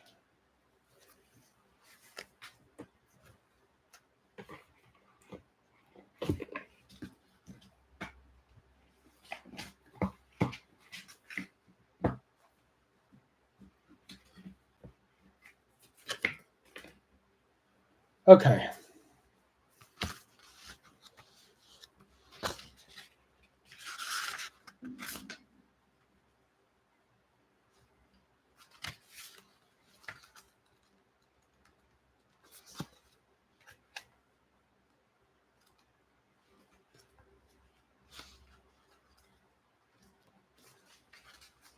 Okay, here we go. 50. The warmth of your open heart can give comfort to all who cross your path. And I feel like that was just like, I need to come from like my heart space way more with people. The root word for courage is courrier, which is the French word for heart. Courage comes from the heart. It is an inner strength guided by love, which seeks truth and justice. When you have the courage to be true to yourself, you start to feel empowered to act and live in ways true to your own soul without any illusion. Ganesha is urging you to let down your guard and stop wearing a mask. Yeah, like I have my guard up and I just like really sometimes like get when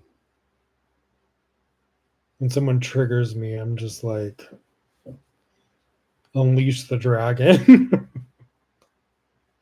I need to chill out.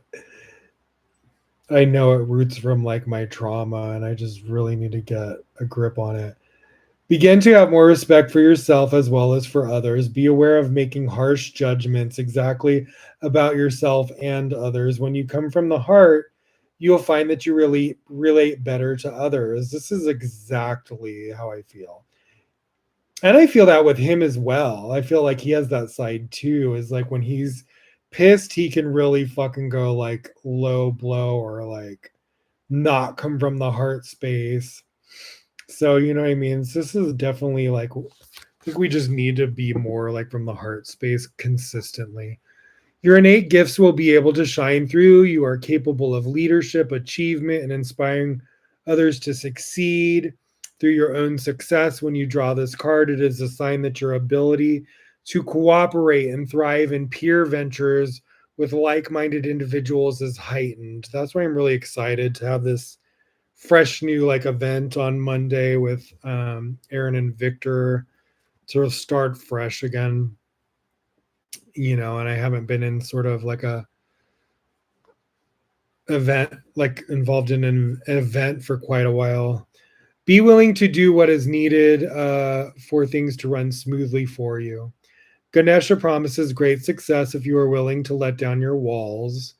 He is pictured here on the powerful lion inherited from his mother Parvati.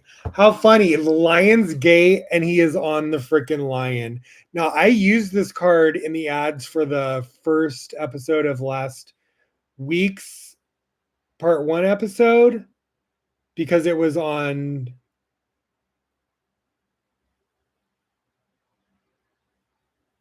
it either landed on the beginning of Leo or the Lionsgate portal, but I used this card because of that. So it's so funny on the very close of the Lionsgate's portal, I pull the card of him on the lion. Just you can't make this shit up. So he's pictured here on the powerful lion inherited from his mother Parvati. My mother is a Leo. How crazy is that? What if I'm like Ganesha and my mom's Parvati reincarnated? Isn't that crazy? That is tripped out. Okay. The lion represents the fierce nature of Ganesha. And I'm Leo rising. He calls on you now to trust the fearless part of your being, your own inner lion, and invites you to work with him to learn how to be valiant and harness your heart's great courage. I love working with Ganesha. He's one of my like absolute.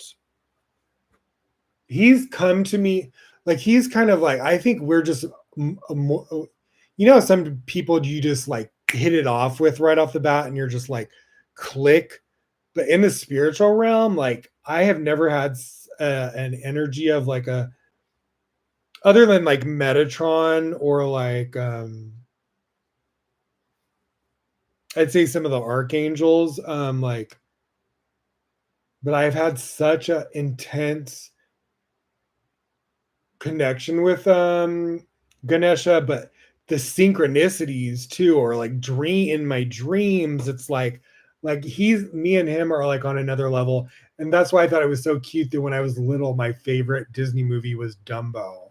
And then I would always have this emotional connection, and it was about like the baby Dumbo and the mother, and it's always referring to like Ganesha and his mother Parvati. And like when I was younger, it was just like me and my mom and my brother. And so I don't know. I think me and him are like kindred spirits for real. I love you. Ganesh, thank you. That was spot on, that card reading. I love that. Okay. I was going to give a little context to, and maybe I will. So I'm going to give you a little context of this week's Bible portion, a Kev, and then we'll be done.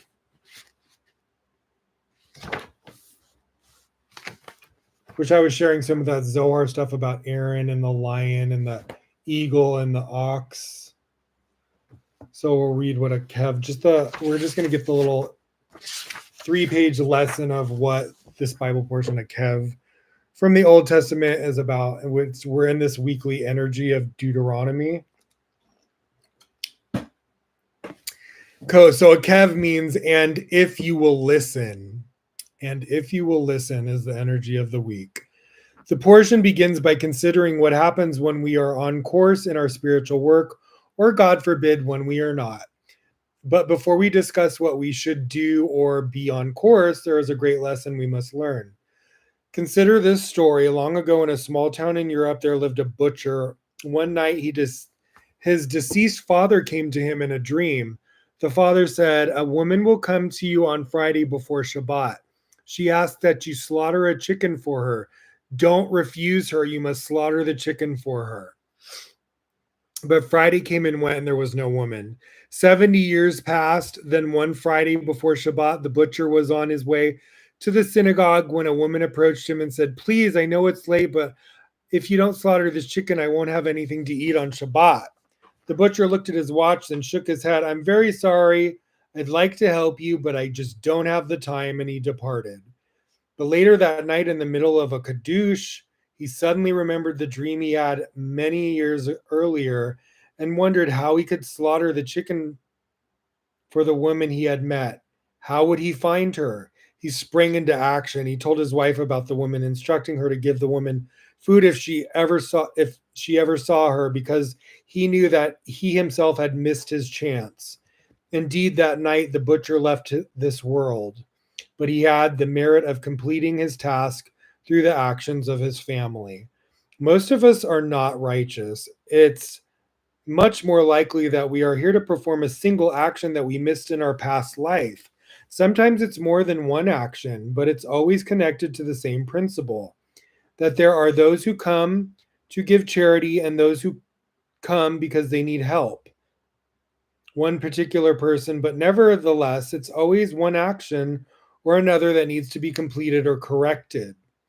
This is called tikkun. So tikkun is your correction from past lives in your this current life, or it can even be something, say, from years ago that's coming back again into correct now. So it just means correction. And so sometimes you're presented with situations, and how you handle it determines whether you're correcting that chance that's being represented for you to correct or do it properly this time. Sometimes we don't acknowledge that that's what's happening in our faces and we're not learning the lesson. And that's why those things will repeat sometimes over and over until you get the lesson and you handle the situation differently. Of course, we don't know what the particular action is, exclamation point. That's the problem half the time, is that sometimes we don't realize the opportunity that's presenting itself. Thus, it is written, "Be as careful with a small action of sharing as one with a large one." Remember, of sharing. So it's usually of sharing, like a situation where you have the opportunity to share, small or large. In the story, the butcher had a dream that told him clearly what he had to do, but he forgot. In the end, however, he was able to make a correction through his family. Each of us has dreams or experiences that give us important messages. We should be open, not to just to receive them, but also to act upon them. In our hearts, we all know where we're in our hearts, we all know where we're going wrong. We all know how we're departing from our spiritual path. The problem is that we're either afraid of this knowledge or we don't want to do the work of correction that it requires. Yep. If only we would open ourselves and listen and not be afraid. Then, as Rav Nachman of Breslov says, the whole world is a thin bridge, and the most important thing is not to be afraid to cross it. We must not be afraid of knowing what we have to do, because if we don't do it, we will have to come back to this world again and again. Not on bread alone. Not on bread alone will a man live, because on whatever comes from the light force's mouth will man live. When a person takes a piece of bread and says, "Blessed are you, Creator," then the inner spiritual energy of the bread is awakened. Just as bread is food for the body, this energy is food for the soul. On this subject, there is a story about a student of Rav Aaron. Again, we're hearing the name Aaron as I'm going into Aaron Doty's event next Monday. On this subject, there is a story about a student of Rav Aaron of Carlin. Once, when the student was at Rav Aaron's house, the teacher took an apple, blessed it, and ate it. The student looked at the teacher eating the apple and thought and a thought crossed his mind. Even the great sage is simply eating an apple. Rav Aaron felt the student's thoughts, then turned to him and said, "You know, I was thinking to myself, what is the difference between us? I eat an apple and you eat an apple. I bless and you bless. So what is the big difference? The difference is that I get up in the morning, look out the window, and see an apple tree. I get excited and say, how plentiful are your actions, creator of the universe. The earth is full of your creations. And I don't leave this thought. I go deeper and think, what does the Torah mean when it says, like an apple in the trees of the forest? And I get so excited that I have a passion to bless and thank the Creator for the tree and for the apples. And I say, blessed are you, Creator of the world, who created the fruit of the tree. That's the prayer I do every day, but it says the for the wine when I manifest my prayers, that's the prayer I do with this. The little wafer and the wine, grape juice. I say, blessed are you, creator of the world. I do that daily. Um, who created the fruit of the vine, it says in the prayer, who created the fruit of the tree. And since we are not allowed to bless without a purpose or to say the creator's name in vain, I take an apple. But you, the teacher, went on, you do this a little differently. You go out to the street, see the apple tree, and think to yourself, oh, what a beautiful tree, and what beautiful apples, and then you have a great desire to eat one. But since you are not a thief, you go to the store, buy yourself an apple, go home, and are ready to eat the apple. Still, you have awe for the Creator, and therefore you think to yourself, can anything be eaten without a blessing? If I eat something today without a blessing, and I bless my food every time I eat as well. If I eat something today without a blessing, tomorrow my teeth will be taken away from me, and I won't be able to eat apples anymore. Therefore, you say the blessing, and then you eat the apple. What is the conclusion of all this? It is true that I bless and eat the apple, and you also bless and eat the apple, but I eat the apple so that I can say a blessing, and you say a blessing so that you'll be able to eat the apple. That's the trick, right? He says, but I eat the apple so that I can say a blessing, and you say a blessing so you'll be able to eat the apple. Food for thought.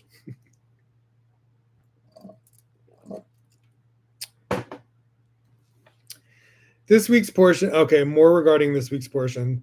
This week's portion starts with the verse, and if you will listen. We all have disagreements with people, and that's perfectly all right. The problem is that most of the time we don't hear each other's points of view. Exactly. We don't want to listen because we know everything. We think to ourselves, if I listen to what he has to say, maybe he'll be right.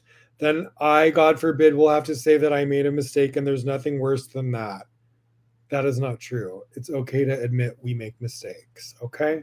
Taking accountability is a huge opportunity and blessing. You draw blessings into your life when you take accountability. You remove layers of ego, it creates miracles. Don't be afraid to do that. It brings you closer to people. It's when you don't take accountability and you act like a victim and you act self righteous and you blame other people when you're actually all coming from one source and you don't want to see the divinity that you both share, that you actually cause separation and cause that karma into your own life that will manifest in another form.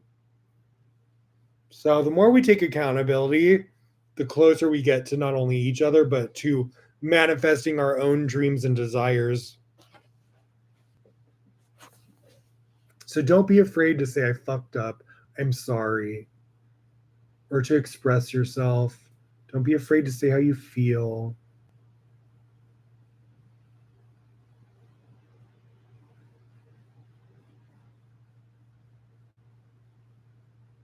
Especially with people that really care about you. Okay, the creator, it's not, oh yeah, there's nothing worse than that. This not only hurts us in our personal relationships when we don't like admit to a mistake, This not only hurts us in our personal relationships, so true. Nothing bugs me more than somebody not taking accountability. That drives me berserk because I'm really like good at just saying, okay, I fucked up. And I've been good at years for saying like when I'm in the wrong. And I've noticed how many people are not. Like I when we would get to the month of Elul at the Kabbalah Center, and I would be the one online reaching out to people and admitting things publicly on the internet, and I would not see anyone that I knew doing the same thing. No one. It was like it was always felt like I was just doing it, and I was like, why is everyone so afraid to admit that they do anything wrong? It's literally like a pandemic or like a epidemic. How many people are afraid to admit the slightest of mistakes? It really is. Y'all are really holding out on blessings for yourself because you're so afraid of that people are going to think what you're a human fucking being. Like, grow a pair, please. Admit you fucked up. There's nothing wrong with it.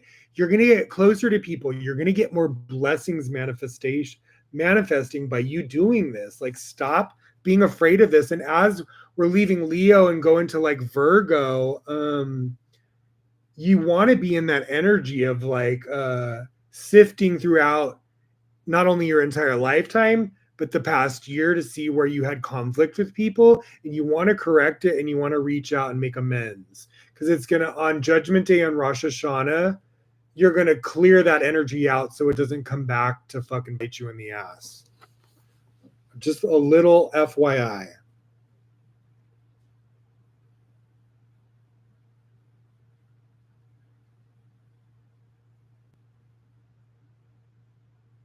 And on the Lionsgate portal, like my love, he did like a video and he was talking about me, and he was saying such sweet complimentary things. And this is where I want you to know that we have gotten to like a good place, and he has been really saying sweet, supportive things. So I don't want you guys to think we're still fighting because we're not.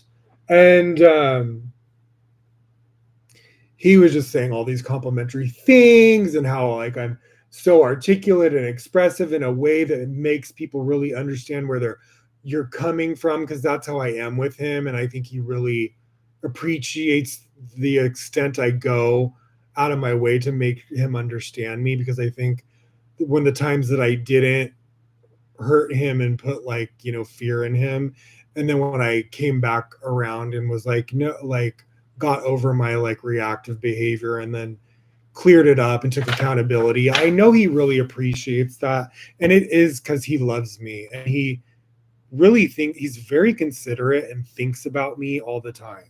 He's always giving me good advice. When we were fighting, it got ugly for like a few days, but other than that, he has been like such a light in my life, so thoughtful, so protective, so considerate, so sweet, so romantic. Like I don't want, I want you guys to understand like he's really is like a beautiful human being. Like he's a beautiful soul. We're both just a little hot-headed and we need to fucking temper that shit for the sake of like both of our lives and our lives together, if that's what we choose. But I was listening to his Lionsgate video and I was like, he says the sweetest things about me. It's like nobody has ever spoke about me like that. And then reflected it back to me. It really meant a lot. Like I noticed those little things that he does like that. He tries to communicate telepathically with me as well. So we'll see. I know, I mean, he's just like he's worth making the extra effort, because if it wasn't, I would just fucking end it. The fact that I don't just means he's like worth it. So hopefully things turn out the way I hope and pray they do.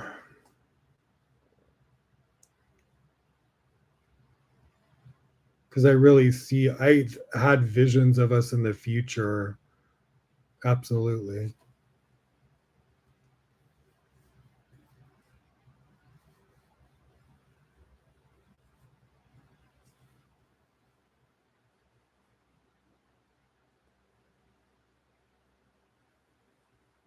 So it says, this not only hurts us on a in our personal relationships, but ultimately blocks our connection to the light. See, so when you, this is like a big lesson for me and that I'm trying to impart right now is that I had this epiphany recently where I'm like, God, you got to, David, you got to stop fucking doing this. Like you're causing actually like a block with the light because this is like the creator communicating and channeling through these people. The creator creates these people. These are the creator's creation that you're having these fucking, arguments with. And then you're like, block, and look, and it says, this not only hurts our personal relationships, but ultimately blocks our connection to the light. When we cut ourselves off from others, the creator cuts himself off from us. So this is something to not be this not to not be taken lightly.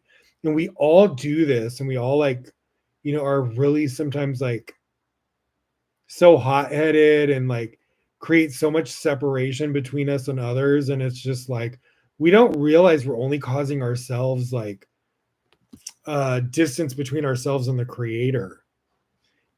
It is written, God is your shadow. If we move, our shadow moves also, and not one iota differently. As we act with others, so the creator acts with us. The creator cannot give us more than we give others. This is not to say that the creator is angry with us, but our actions in this world are like a boomerang. If we do good, then good comes back to us. But if we cause pain, then pain comes back to us, which is like what happened when, with between me and him. Rav Brownwayne tells the story of Rav Elimelech in one of his letters to my father, Rav Berg. One of his students came to Rav Elimelech and said, I've been praying for 15 years, and the Creator hasn't answered my prayers and meditation.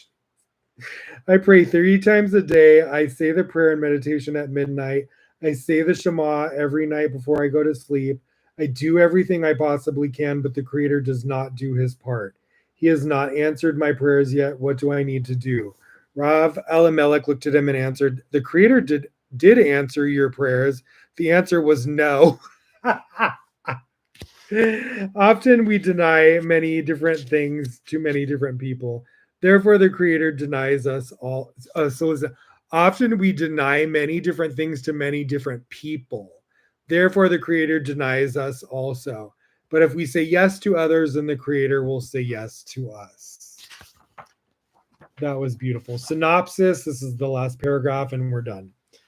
Actually, I'm gonna, and then I'll end it with the Anabacoa angel prayer, just to send off some angels, and let's connect to the most powerful prayer kabbalistically in the universe on this ending of the Lionsgate portal. We'll leave off on like a powerful note. Synopsis of Akev. Akev means heal. The Kabbalists tell us that in our generation today, all the souls that are reincarnated come from the body of Adam. What's left of Adam now, so they say in the time of Messiah, that's the only part of the collective correction is the heel of the entire body since the beginning of creation. So it says, the Kabbalists tell us that in our generation today, in the time of Messiah that we are currently in, all the souls that are reincarnated come from the body of Adam. What's left of Adam now, the souls that are here today, are from the heels and the feet of Adam. The heels and the feet were the parts of Adam most connected to Malhut, the physical world, earth. The physical world that Satan inhabits. They say this is the Satan, the negative side's playground, is the physical world. That's why there's so much contrast. But Satan also knows that when we elevate above the feet, we're out of his reach. So he's fighting for his life. He knows that if he loses this fight, he's done for. Okay. Now we'll do the Anabacoa prayer, and we are donezo for this episode.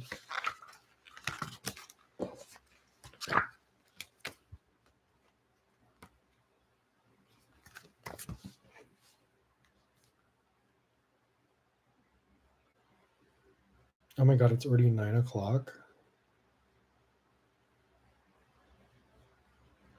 All right, Anabacoa. All right.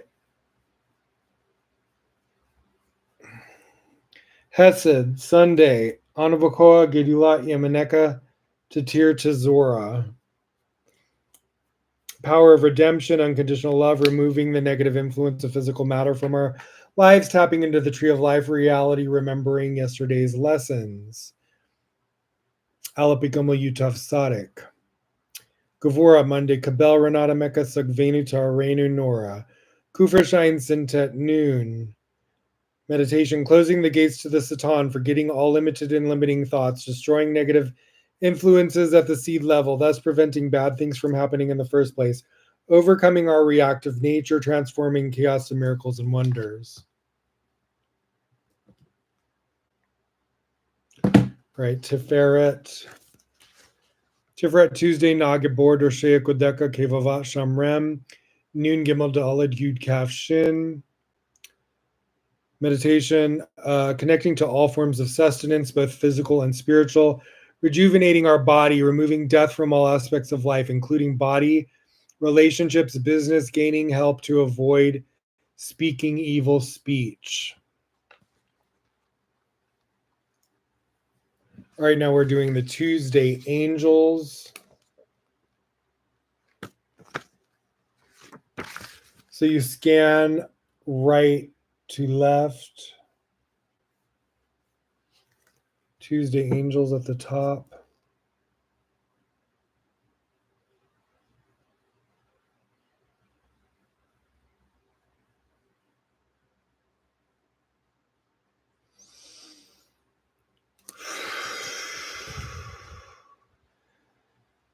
Dear angels, I call upon you to protect my friends and family, everyone connecting, the world, the Shekinah, from any negative forces.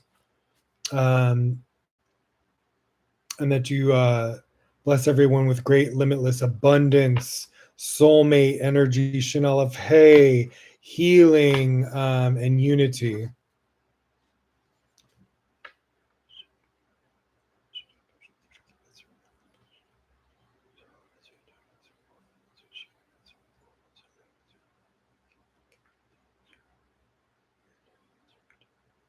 So you can meditate on who you want to send angels to or any specific prayers.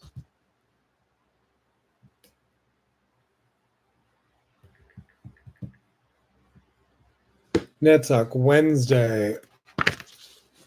Barkem to Ramrak Amazing Gatika to Midgum Lemba to Reshadak Tav Gimel.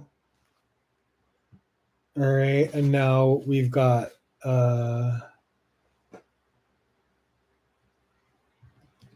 so Leo energies at the top. Kaf Tet, Sun, Leo Av, which is called Av in Hebrew. So that's the energy of Leo we're drawing in. Kaf Tet, Kaf Tet, Kaf Tet. Drawing that last energy from the Lionsgate portal.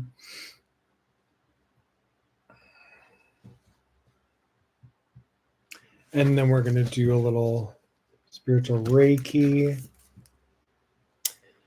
Keter, Hokmar, right brain, Bina, left brain, right eye, left eye, right ear, left ear, nose, mouth, right arm, Hesed, left arm, body, Tiferet, body,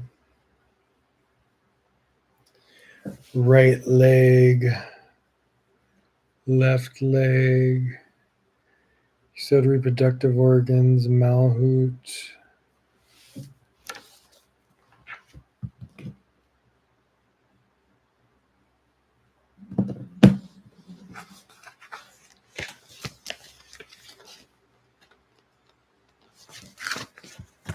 right, Hod, Thursday, Hasin Kadosh, Beirav, Tuvkan, Nahel, Adateka, Cheku Bet, Tet Nun Ein. Meditation, seeing the big picture, thus gaining deep insight and clairvoyance into how we can connect to the light and bring the light to ourselves in the world.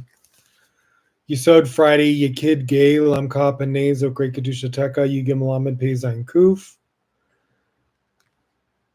Feeling a desire to enlighten others, bring spirituality to the world by spreading the wisdom of Kabbalah, finding peace and inner tranquility. Malhut Saturday, Shavatenu Kabbalah Shmaza Katenu Yudea Telamot, Shinkufat Sadak Yutav. Gaining the power of renewal and restoration, and now manifesting this final verse, the light from the upper worlds into our physical existence. Blessed is the name of glory, his kingdom is forever and eternity. Do a little healing prayer, and then that's it. Mem He Shin, Moshe. Anyone you want to meditate on healing for?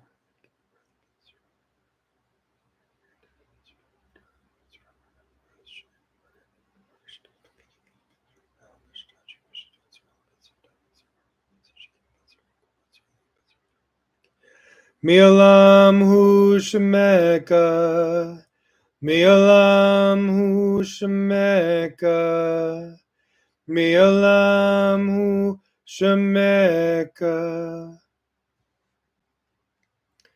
And while we're at it, let's do abundance, sustenance prayer on the lion's gate closure. This is for, so hold your hands out.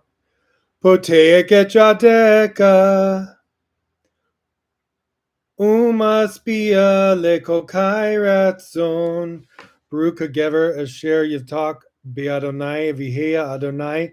Mivtako Nair Haiti Gam Zaganti Velo Raiti Zadek Nizav Ezaro Mevakesh Lakem Adonai Oz Lamo Yitzen Adonai Yivarek et Amo Bashalom.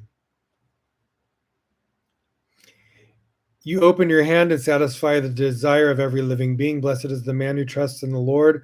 Then the Lord will be his security.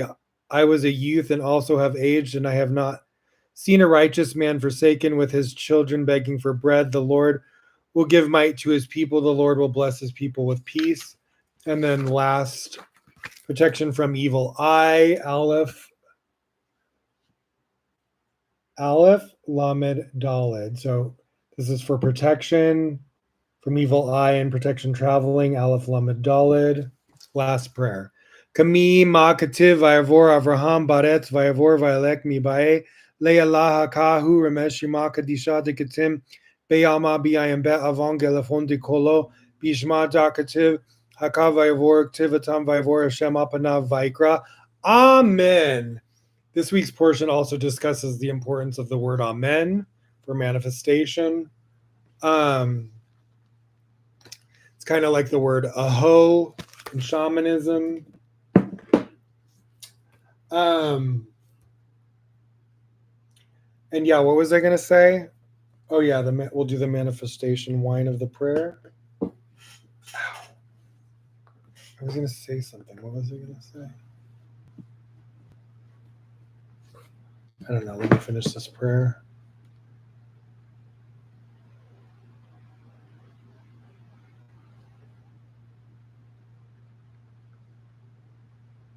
I always do the Lord's Prayer every day too. Oh yeah, next week I will. The next episode, I was going to do a little bit of the Psychic Art of Tarot by Matt Aaron, but we're just like going overboard on time, and I wasn't able to fit everything. So we'll read more of his book next week on part 2.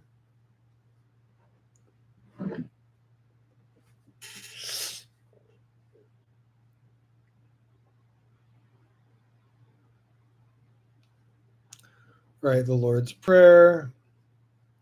Our Father, which art in heaven, hallowed be thy name. Thy kingdom come, thy will be done on earth as it is in heaven. Give us this day our daily bread, and forgive us our debts as we forgive our debtors. Lead us not into temptation, but deliver us from evil. For thine is the kingdom, the power, and the glory, forever and ever. Amen. And the closing manifestation prayer. So hamotzi, blessing over bread. Well, this is a wafer.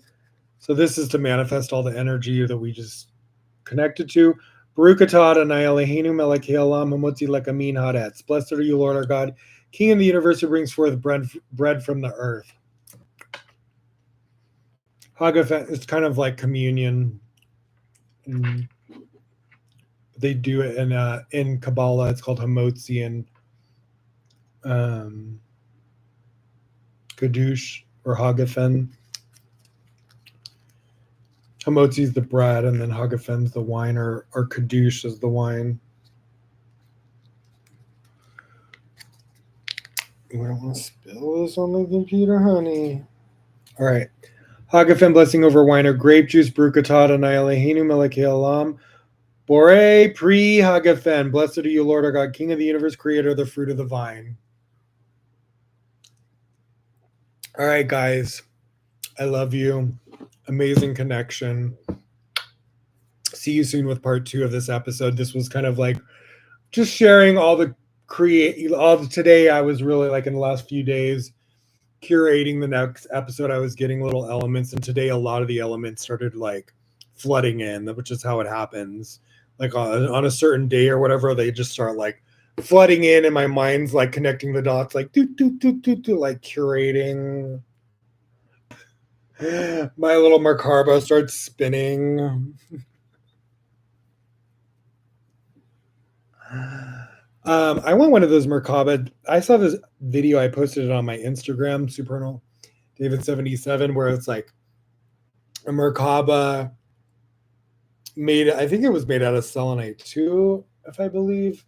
And it was like on a chain, and it would spin. Oh my god, I want that. So cool. Because kind of what the Merkaba is like, meant to do. So the fact that they physically made it to do that was just like, and then you can ding it and the sound vibration. It was just cool. I really would love to one day own one of those. All right, guys, love you. Thank you so much for joining me and connecting with me and supporting and sending loving, supportive energy. I really appreciate it. And it was a wild week, but things are shifting into a more positive energy. Thank God, thank angels, and I love you guys, and even the ones that think that I don't, I love you. I forgive you. I hope you forgive me. Peace always. We're all connected. We're all family. Manakin, Mankin, we're all one. Let's not forget. Love you. See you on the next episode, and have a good night.